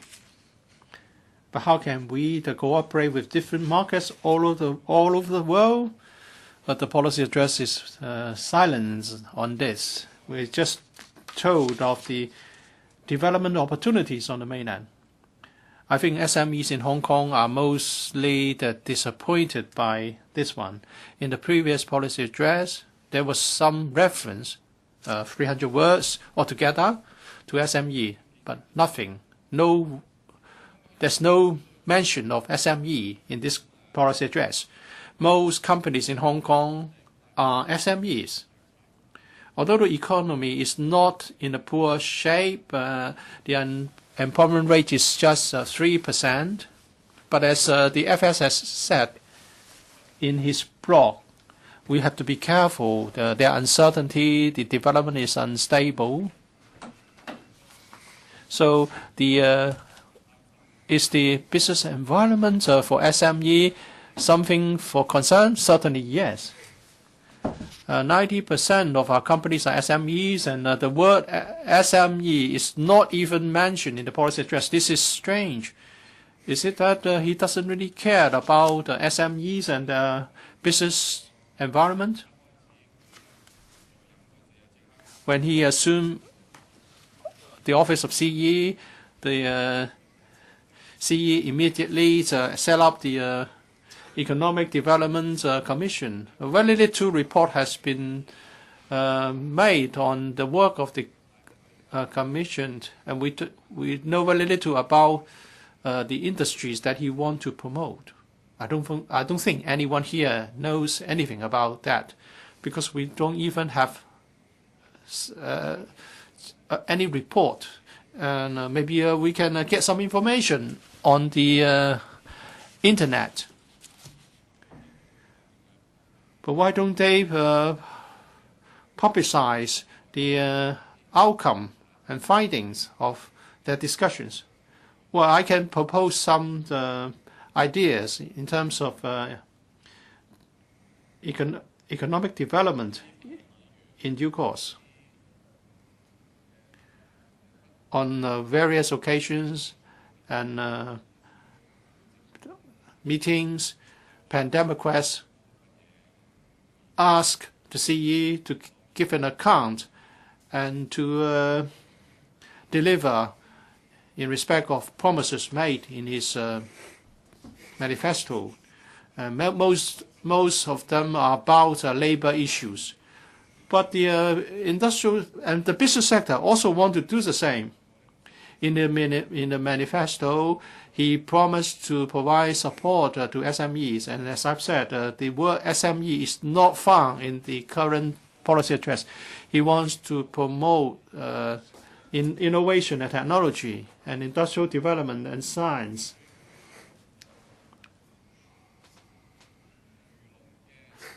And now we have a new agricultural policy. And I envy Mr. Stephen Ho because the CE cares about the agricultural sector. Well, it's good to have new developments, whichever sector is about. I congratulate the agricultural sector. I met with Mr. Gregory So last week. I asked, why don't we have a new industrial policy since we are going to have new agricultural policy? And we know that industry, when compared with agriculture, and in terms of development and job opportunities, the scope is much bigger. So why don't we take into account the interests of industry now that we want to promote agriculture? As some colleagues have pointed out, is it true that Hong Kong cannot have industry? In the US, in the UK, their governments promote on a large scale the return of industries, and they also promulgate new policies to attract the return of industries. The costs in the US and the UK are much higher than ours, and yet their governments want to attract industries to return to their countries. So why don't we do the same? I've asked this question. I put this question to Mr. So, and he was honest with me. He asked about ways and means to do it, and I promised him to work out something with industrialists to come up with some ideas. Now we have only got Mr. Leung here. I will be presenting our proposals, which our industrialists would like to have done by the administration. We want to tie in with the government's efforts instead of just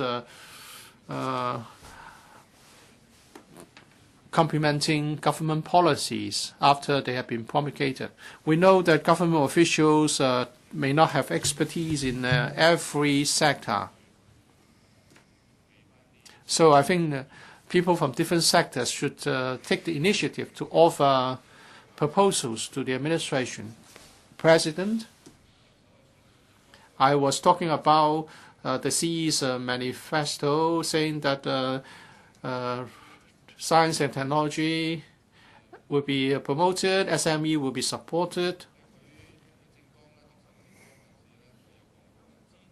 He also said he will support the transformation of manufacturing industries and upgrading of Hong Kong products, such as electronics for Sham Shui Po, the textiles and clothing industry for Cheung Sha Wan. Thus, in the manifesto, nothing has happened since then.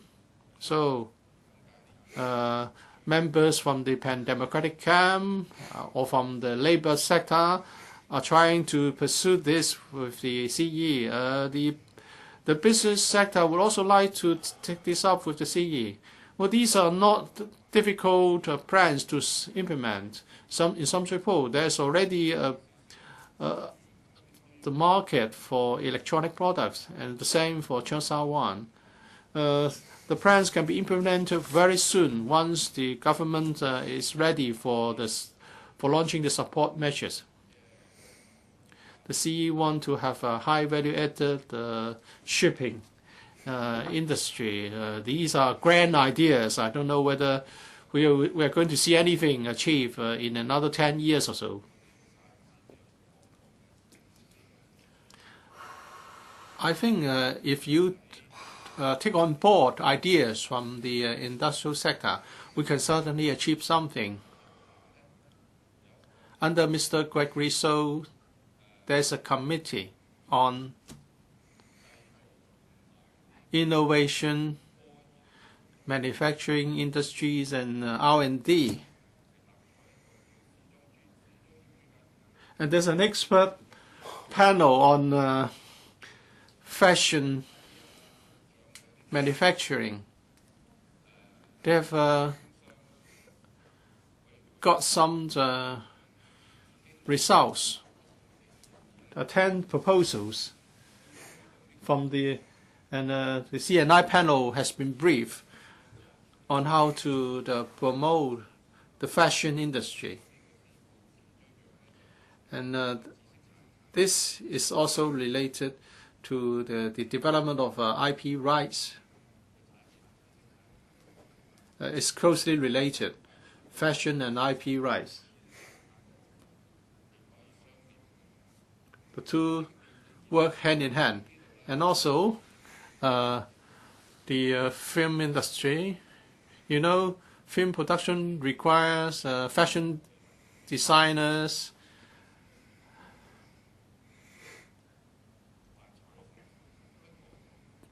to tie in, so the two can develop hand in hand. But there's a contradiction here in the policy address in respect of innovation industry, paragraph 54. It says,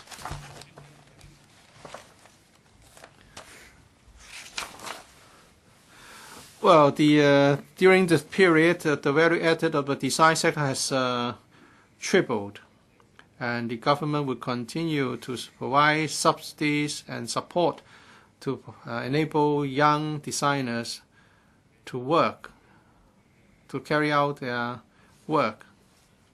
But I think actually in terms of resource allocation, they are going to have resources cut. For example, the Hong Kong Design Center would get less in the coming years.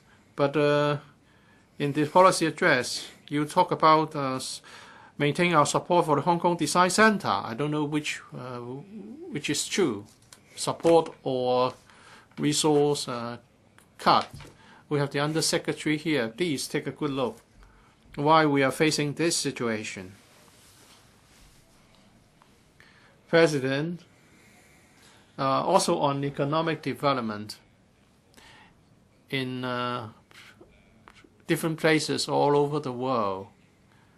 They all welcome the capital investors, investors as immigrants.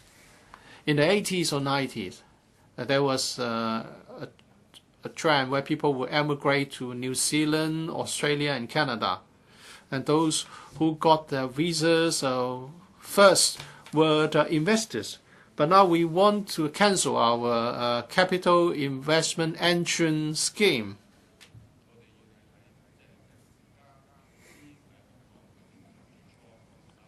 In 2003, an investor would gain permission to enter Hong Kong and enjoy the boat ride by buying an $8 million flat, and now later it's a $10 million flat. I know this would affect property prices, and the policy was changed. That's normal. That's just okay. But the policy should not be scrapped suddenly. You can set a quota, 500, 1,000 a year, and so on and so forth. And we can also require that the investor should have certain educational qualification, or they are required to hire a certain number of workers before they are eligible as immigrants. But we shouldn't just scrap the capital investor entrance scheme. The C has said that we need talents, we don't need money. Well, yes, we need talents. That's correct.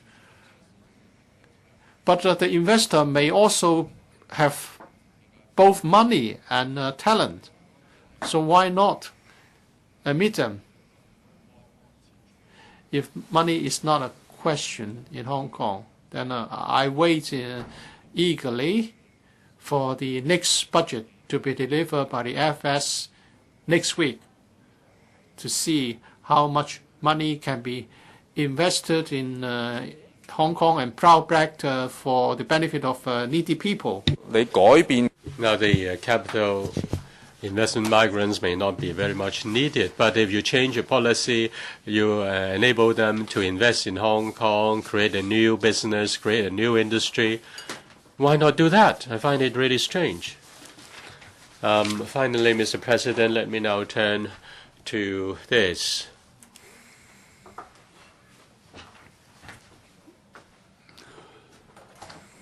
In the policy address, nothing has been said on the upward mobility of young people. Recently, there was the umbrella movement, and the conclusion was that it was caused by the lack of mobility of young people. Not a word has been said in the policy address on this. I'm really disappointed. What do young people need? They have ideals. They have expectations. They want a bright future.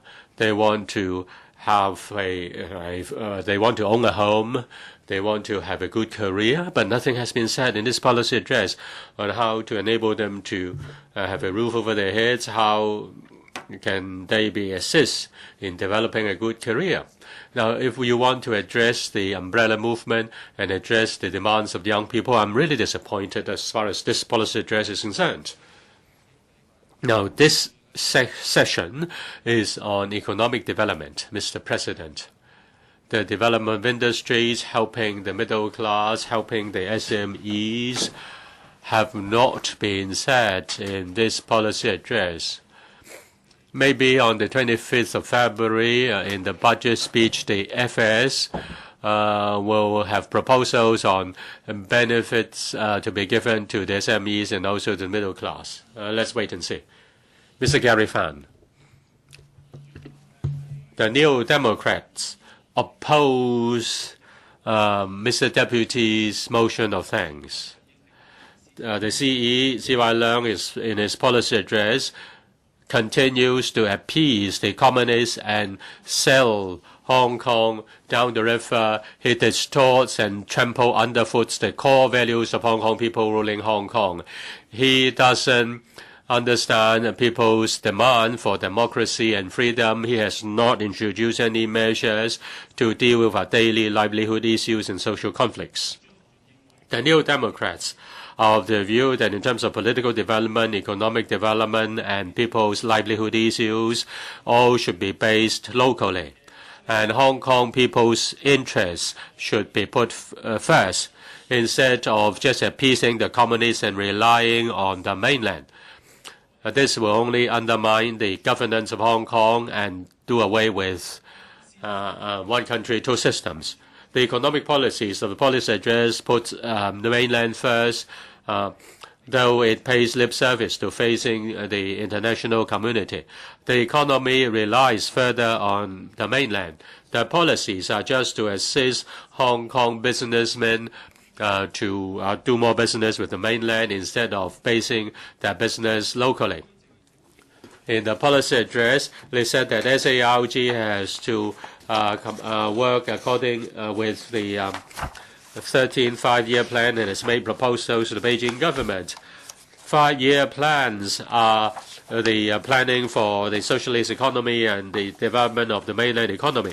If we want to accommodate to the 13th five-year plan, we are just accommodating ourselves to the mainland. It was first proposed by Stalin. It was a statewide five-year plan. Within the five-year plan, the communist government controlled all the resources, and they conducted reallocation of resources.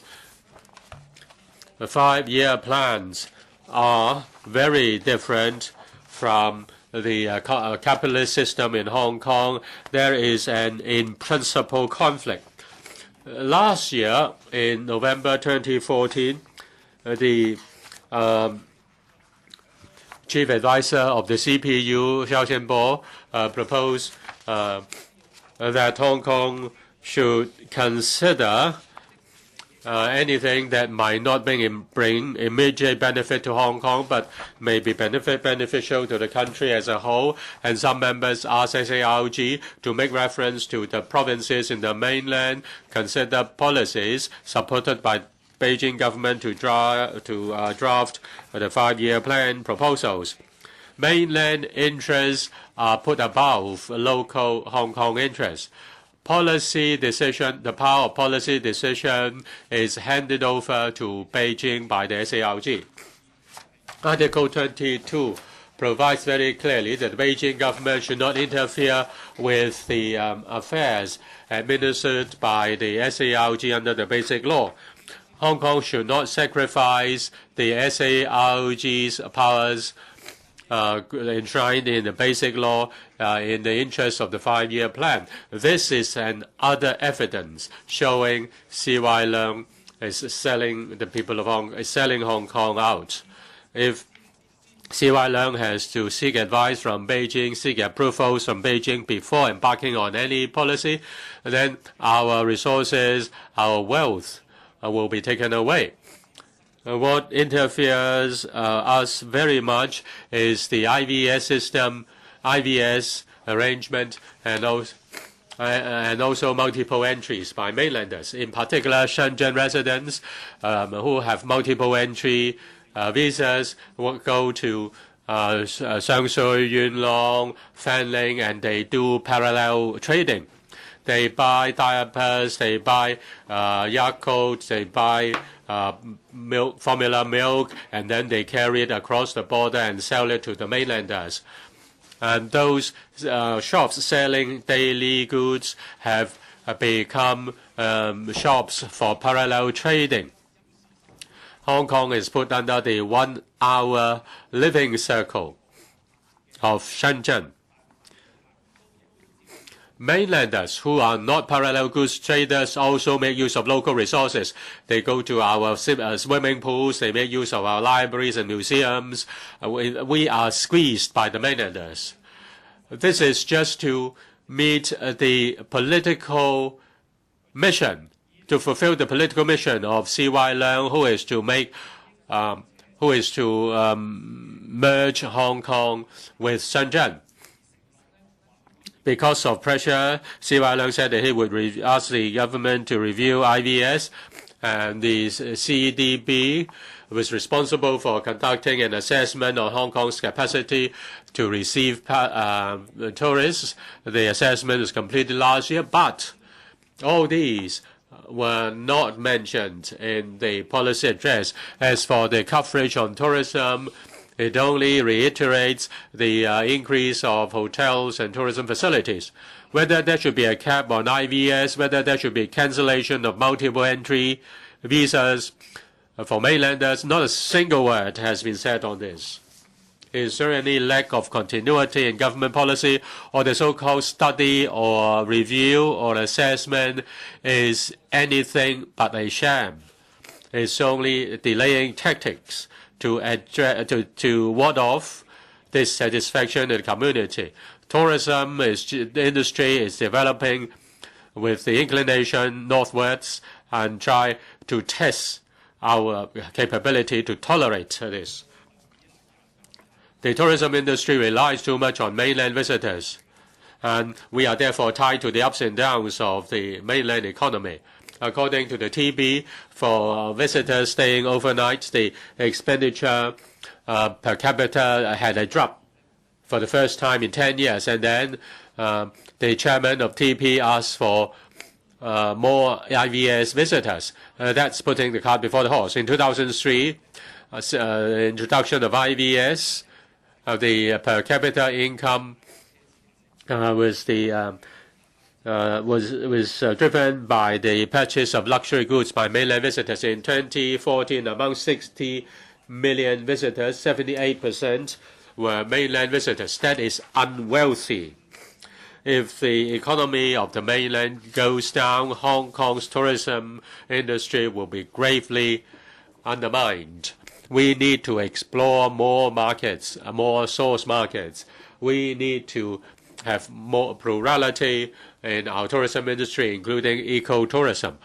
We should just limit our tourism industry to a single mode, which is just shopping by mainlanders. The SLG puts more and more emphasis on tourism industry.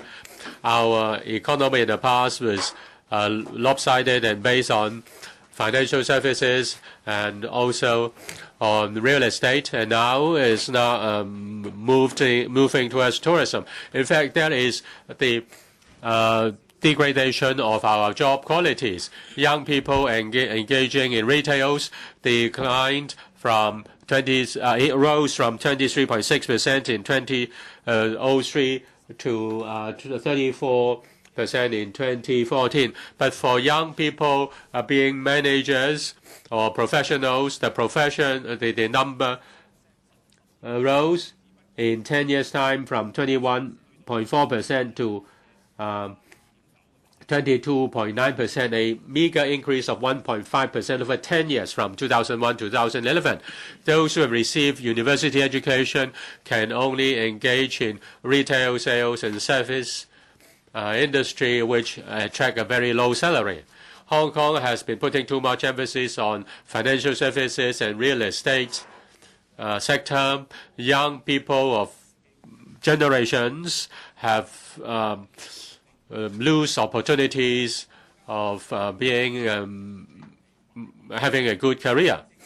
The policy address just proposed to relax the importation of mainland talents, and it is going to drop a so-called talent list. Obviously, it is to drive to block upward mobility opportunity for the young people of Hong Kong. Young people of Hong Kong can only serve mainland visitors. High-skill jobs will be taken up by mainland imported mainland talents. It is a replacement population policy. Now, the talent list involved a wide list of jobs: lawyers, teachers, social workers, film industry, and also in the music sector. There is no consultation.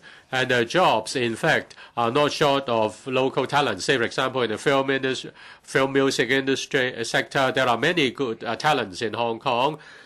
Young people who do not join the trade or sector because there is not enough support from the government. If mainland trained teachers are now allowed to teach in Hong Kong together with the linking of Hong Kong schools with mainland schools, that will help the administration in removing the barrier of promoting brainwashing in Hong Kong. I will not support that.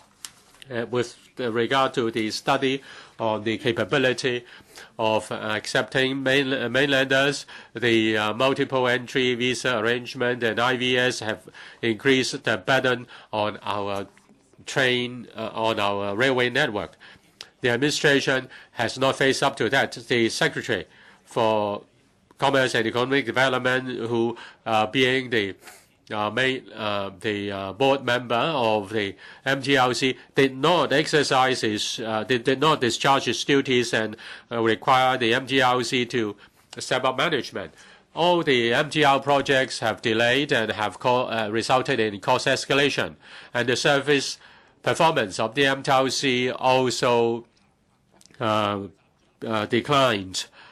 It was not able to deal with rising mainland visitors. It also failed in supervising the works. In the recent Commission on Strategic Studies, CY Leung proposed to strengthen Hong Kong as a platform for mainland enterprises to go global, and one possibility is to look into whether MTR can link up with the express rail in the mainland to bid for overseas contracts. Now, the New Democrats has asked the MTRCL to return to its proper business instead of diverting its attention to develop real estate industry or taking up railway construction projects. The administration doesn't respond to our demand.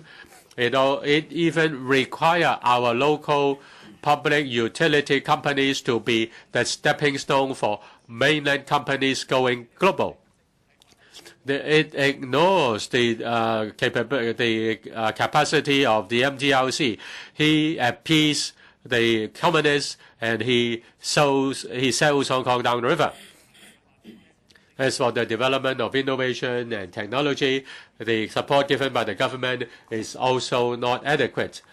So-called encouraging the production of Hong Kong films, if they are just about joint ventures of the mainland and aim at the mainland market.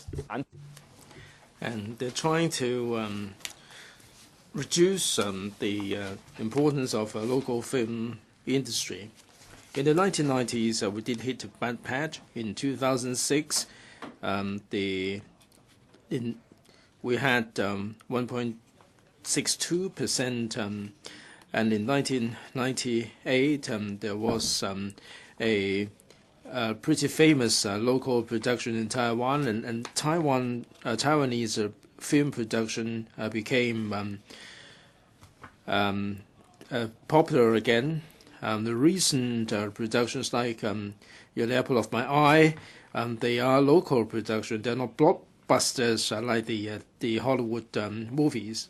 If the Hong Kong SAR government is going to support the film industry with an eye on the mainland market, and given the restrictive mainland market, then the Hong Kong film production will be losing their luster.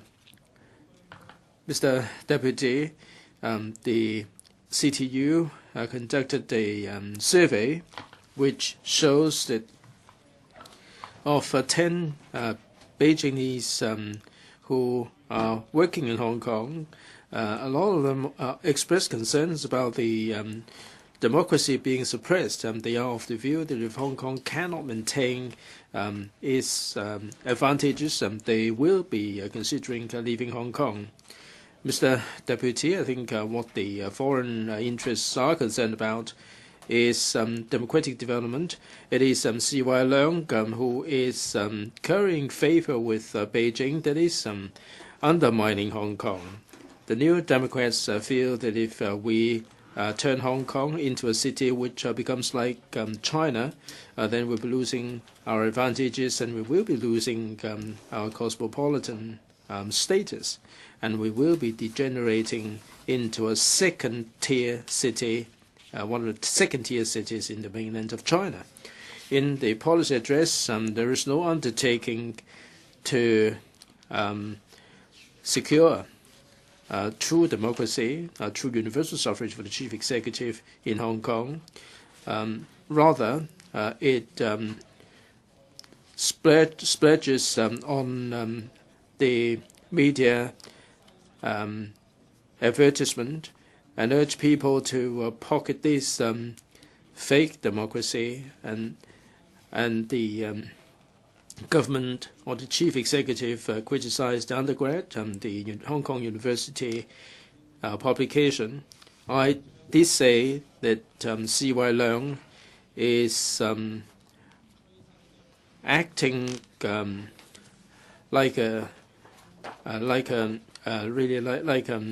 irresponsible person and try to snub out the nativism in Hong Kong. He took advantage of this PA platform to tell the people of Hong Kong to be vigilant, and I think this is really a diversionary tactic. C.Y. Leung curries favor with Beijing. He is selling out Hong Kong's interests, and this will only lose China and Hong Kong a whole generation of young people. And the pro-establishment members here in this council, the yes men, they are acting like bullies, and they will be chanting slogans like Stooges,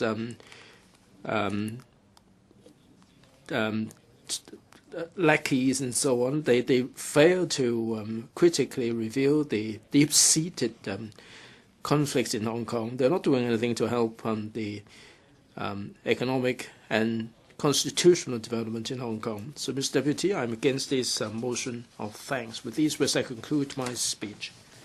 Mr. Albert Chan.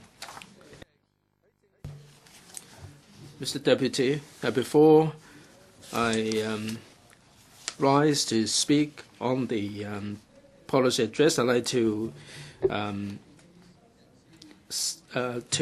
mourn the death of this dolphin, Hong Kong's mascot, Hope. Hope was discovered to be wounded in the western part of the Lantau Island. A lot of enthusiasts like Sea Shepherd have been searching for this wounded dolphin. However, because of the mortal wounds, the Hope, the dolphin, Chinese white dolphin, was euthanized. I am really saddened by the demise of this Chinese white dolphin. Chinese white dolphin is a mascot for Hong Kong that are doing Hong Kong a lot of proud. The major infrastructural developments in Hong Kong have eliminated a lot of the habitats of the Chinese white dolphins. And there are so many sightseeing boats that plying the Lantau area, and one of the boats wounded the propellers of one of the boats, wounded Hope, and the AFCD hasn't done anything to help. It was a number of non-Chinese expatriates that have been living in Hong Kong for a long time that help Hope. I meant to go out with Gary of Sea Shepherd to look for the Chinese white dolphin, but I was taken ill with flu and I couldn't make the trip, and I feel really, really regrettable about it.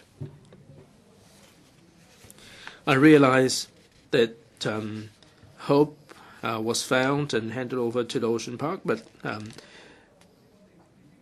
Hope couldn't survive. Hong Kong used to be full of hope, and under the rule of the Hong Kong Communist administration, we are losing our glister. to extend my gratitude and thanks to Gary and all those volunteers involved in the campaign to save hope. Without their effort, hope will vanish without a trace.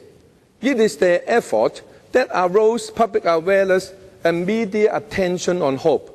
Gary, Sea Shepherd, and Ocean Park, thank you for your effort and work in this saving campaign. 代理主席，環顧古今中外，歷史不斷證明，一個政權喺大型政治同埋社會運動之後，如果唔能夠從根本回應市民嘅訴求， If administration cannot respond to public aspirations, then the administration will be spat at, and they will be given up on by the people, and the administrators will meet a tragic end. Louis XVI of France failed to respond to the aspirations for fair taxation, and as a result, the French Revolution occurred. Louis XVI and his wife were guillotined. The Russian Tsar has suppressed a number of strikes in 1905 without doing anything to improve the welfare and well-being of the workers. And the workers are increasingly vociferous. And the Russian Tsar was overthrown in 1917, and the whole family was executed. In 1949, the KMT lost its power, and it was because it failed to respond to public demands for equity, for suppressing the runaway prices and corruption, that they lost the power to the CCP. The situation is similar to what happened in the past. The runaway rentals and also the sky-high real estate prices are forcing a lot of even professionals to live in subdivided units. People cannot make it on to the MTR until they wait for 6 trains to go past, and people are forced to drink or consume the highly polluted Dongjiang water. They are on the receiving end of this polluted air, and we have to fight for the mainlanders for the baby formula and also kindergarten and primary school places. The people of Hong Kong are finding themselves becoming like locusts, and they are turning their anger at the locusts. In the 1990s, when I was councillors, the people of Hong Kong felt really angry at the collusion between the government and the property sector. These days, people are venting their anger at the integration between Hong Kong and the mainland and the locusts that are coming to Hong Kong. They're attributing all the social problems to the locusts that preying on Hong Kong. I think the culprit is actually the administration that is condoning the parallel traders, and they are really encouraging integration between Hong Kong and the mainland. Under this Hong Kong Communist administration in Hong Kong, the Hong Kong's core values are really going out of the window, with human dignity being trampled upon, with the quality of life diminishing. People are really getting seething with anger. We have so many young people who are out of a job, and there are so many people in Hong Kong who are angry with the administration. Many senior officials, including the former Commissioner of ICAC, criticized the administration. We used to hold dear to integrity, a clean government, and political neutrality. All these have gone out of the window. In the past 17 years, the people of Hong Kong find themselves in really deep trouble, and the middle class find themselves in a similar situation to the people who were living in Russia in the 20th century, and they have their rights are trampled upon, and a lot of them have been relegated as second-class citizens. People aspire for true universal suffrage in 2017 for the government to resolve the problems in Hong Kong, but the mainland authorities are depriving us of this opportunity. The August 31st NPCSC's decisions have reneged on their promises regarding universal suffrage. The HKFS made a declaration in September that we can only count on people to resist before we can change our fate. People are seething with anger, and they started the umbrella movement, which lasted for 79 days. According to Hong Kong Youth Survey, 1.2 million people took part in this massive, glorious public movement. Given the public anger and given the opposition voices that are gathering pace, if the administration doesn't respond to public aspirations, then the public reactions will be getting more severe, and the way of resistance will be getting ever stronger. In the 1950s and 60s in the U.S., we saw the peaceful demonstration of Martin Luther King. We also had Malcolm X that resorted to violence to fight for a better deal for the blacks. And in the 1960s in Italy, they also had this aggressive association that fought against capitalism through violent means. A liberal administration would adopt very different measures to assuage public concerns and to meet public demands, like the U.S. that would recognize blacks' rights. Italy, they also improved the loss of the workers, and they managed to dissolve the extreme movements. But in Hong Kong, with the Hong Kong Communist administration headed by C.Y. Leung, he relied on the 30,000 police officers, and he had the backing of the mainland PLA. He never looked back on history, and he was really backpedaling. In the policy address, there was no response to the aspirations from the umbrella movement. The administration would not budge, and in fact, on issues like livelihood, the administration hasn't responded to our concerns about the multi-visit arrangements. In fact, we have been told that since 2005, in fact, in the year 2015, there will be even more visitors coming, an increase of 6%. 669's act would mean that we'll become more hostile towards the citizens from the mainland. We have been expressing our aspirations for genuine universal suffrage while the umbrella movement in a peaceful and rational, non-violent way. And yet it has been smeared as something being manipulated by foreign forces, and there is this insistence that there should be the fake universal suffrage.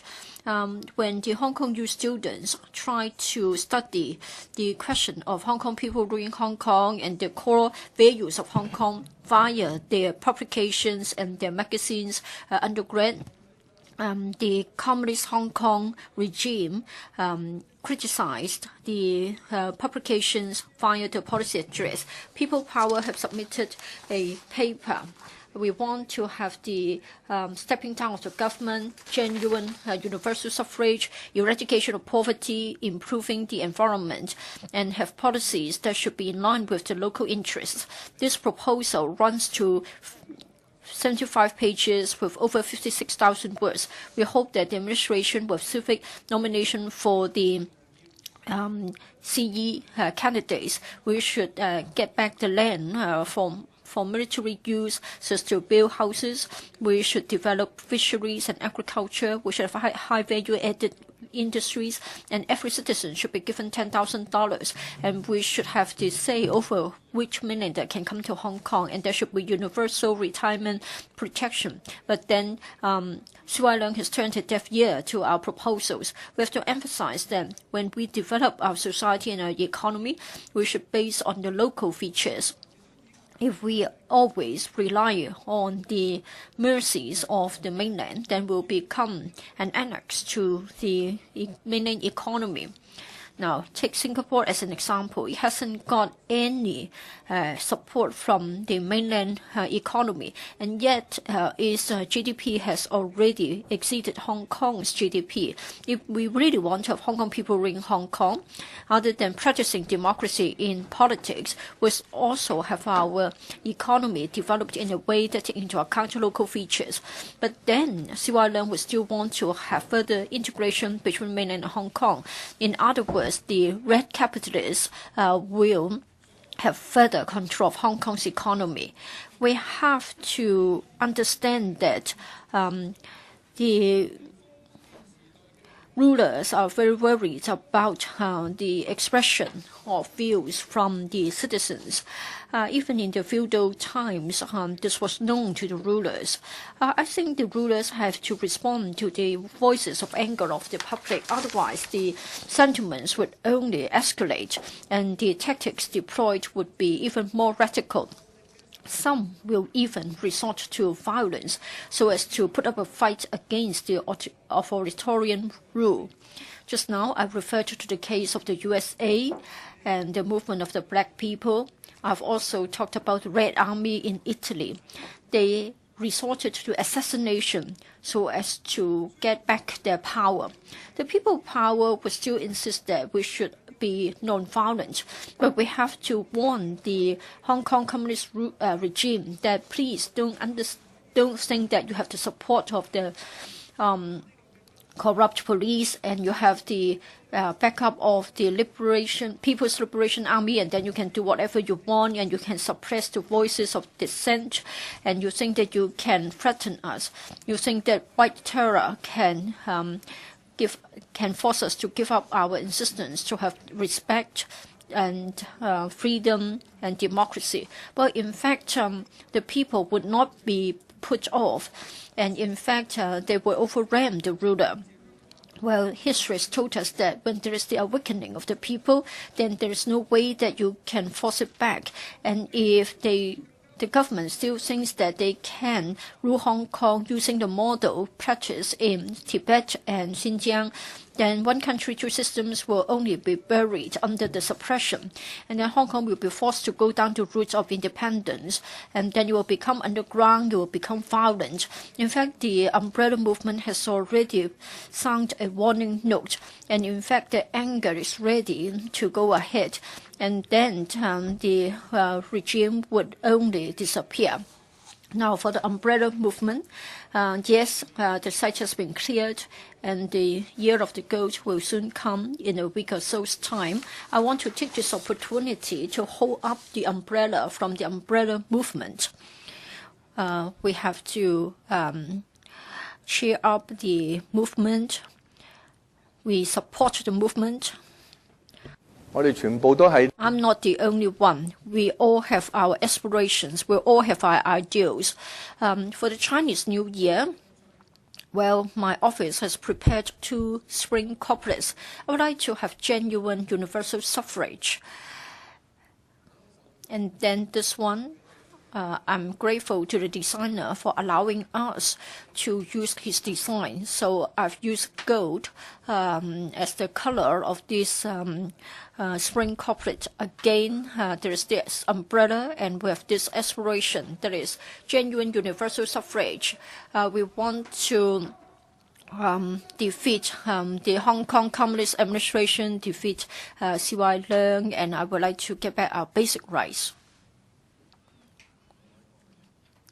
Mr. Charles Peter Mock, Mr. Deputy, for the policy address of C.Y. Leung, I think with old wine in old bottle, he tries to make us believe that there's anything new in the policy address. I was about to complain against him by lodging a complaint with the Consumer Council. He's trying to claim credit. Say, for example, for the Innovation and Technology Fund, it is said that 4,200 projects have been assisted, and then the ITC has had a review, and as a result, $5 billion more will be injected into the fund. And then the cash rebate scheme will also be incorporated. 15 years ago, $5 billion. 15 years later, again $5 billion. Well, in fact, if you look at inflation, then in fact, less money is available. And yet the government is still saying that we should be having the same model to grant the funds. Is it adequate? In fact, for OECD, in November last year, we have got science, technology, and industries, the way forward. A number of countries have been covered in the report. Global trends were analyzed. It is said that 65% of the countries have relied on the traditional mode of direct subsidy, but then many others are saying that tax incentives would be very important for industries. In fact, 10% would like to rely on investment. In fact, we need capital investment so that the private enterprises can play a greater role, so that we can enhance the ecosystem for innovation and technology, and then we can reduce the risk. Well, in fact, the industry has always been asking for double tax rebates or tax concessions. I hope the government will be even more innovative. I think we should think of ways to find a method to help the enterprises. I hope that the administration will rely on the policies to attract more venture capital, use new methods to help the young. I think we need such jobs. For the 5 years in the past, between 2008 and 2012, between 0.6 and 0.7% of the GDP has been spent on innovation technology.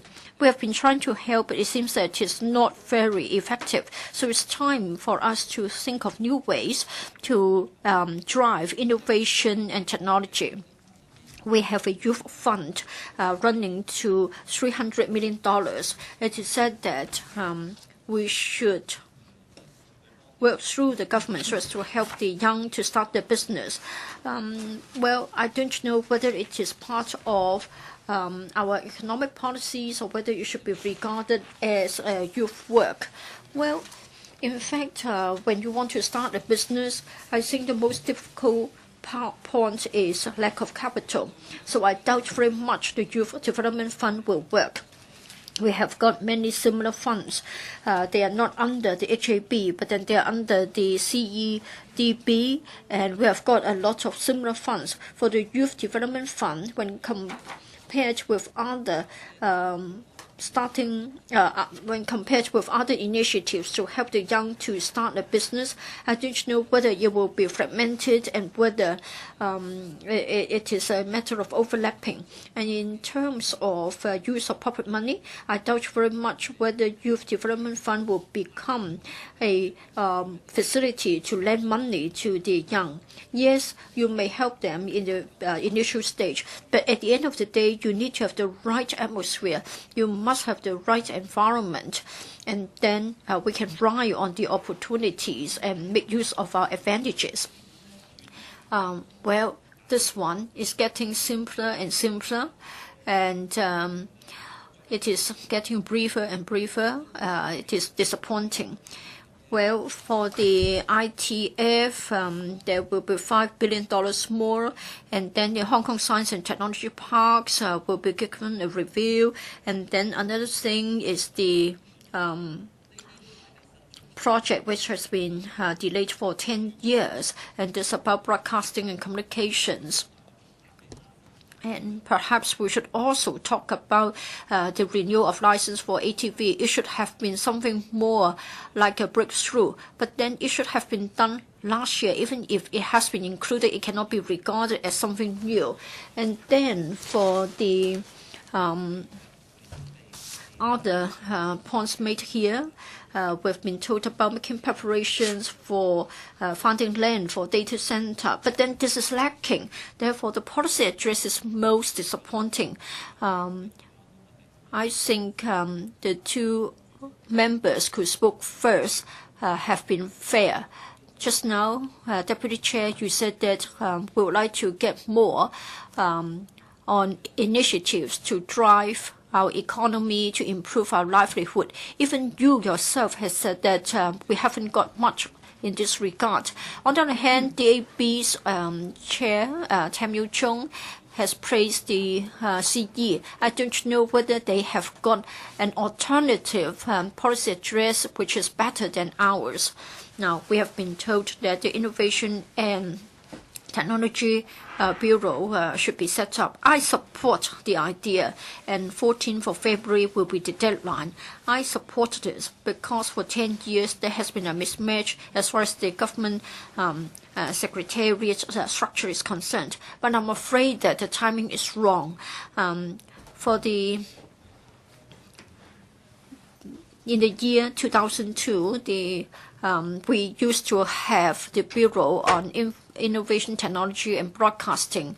The Bureau was demolished and we haven't got anything done with the cyberport, with the science and technology parks. All of them were done before the abolition of the Bureau.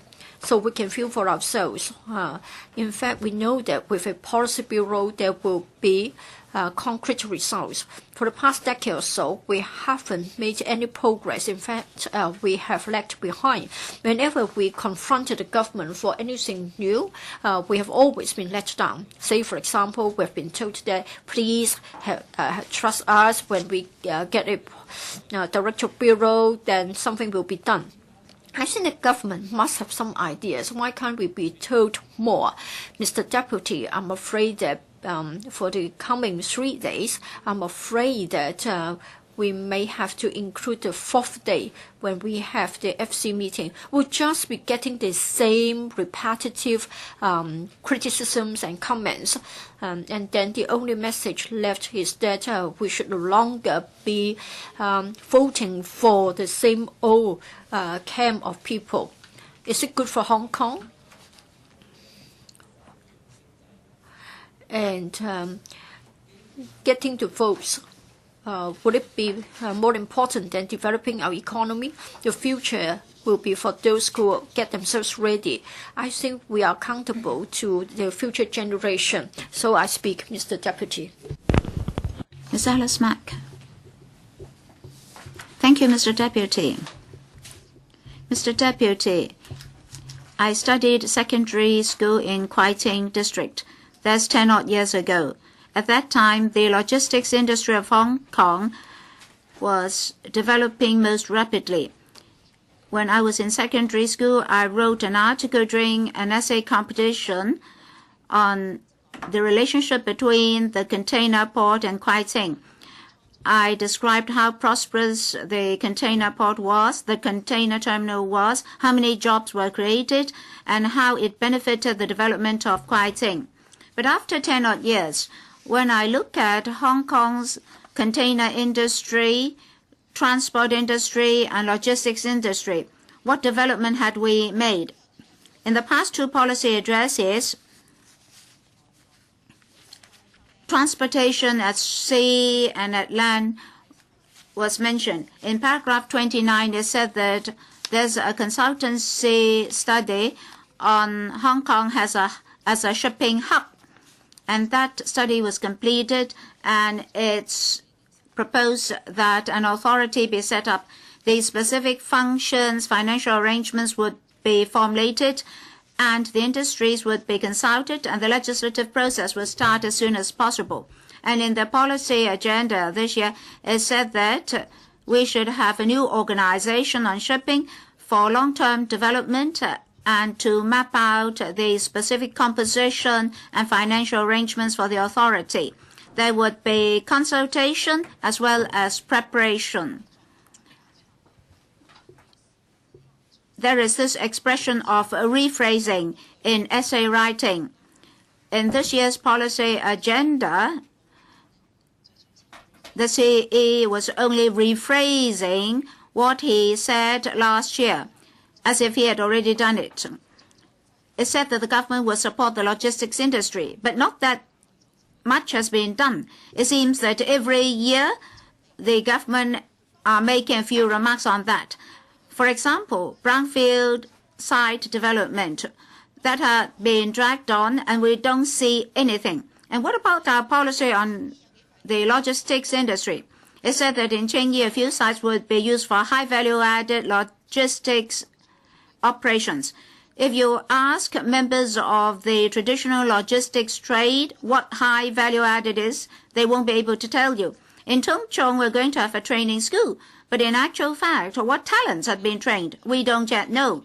According to the latest study by the Electoral Secretariat, the biggest pillar that is trade and logistics in the year before 2012, among the 4 major pillars, the logistics industry developed slowest.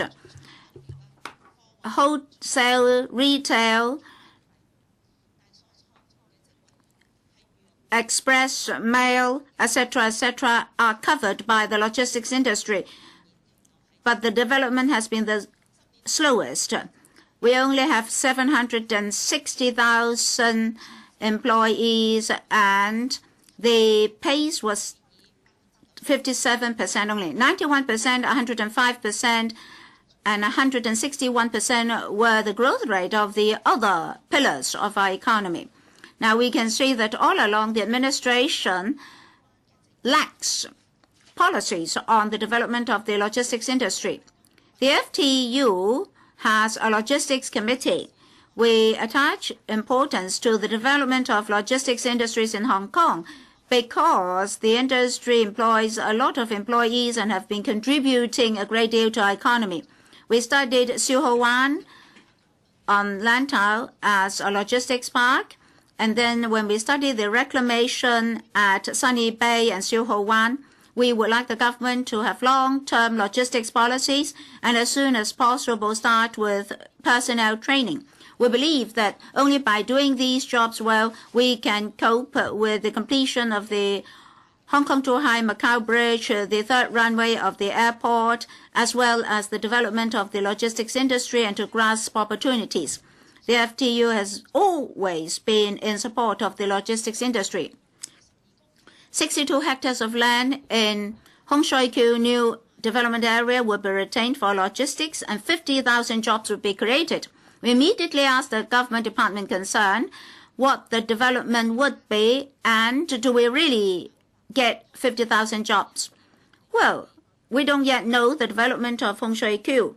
We hope that within this year, when the 3rd stage public engagement exercise started, we could have policies on the brownfield sites to properly use the land size therein and to plan for logistics sites as well as other sites, as well as to study the room for survival of obnoxious trades. We may not accept them, but they are necessary to us. For example, the garages and yards for scrapping motor vehicles. And we should also have sites for containers and trailers and tractors. In the short term, we may not have enough land for them. We may not have sufficient STT sites. For all these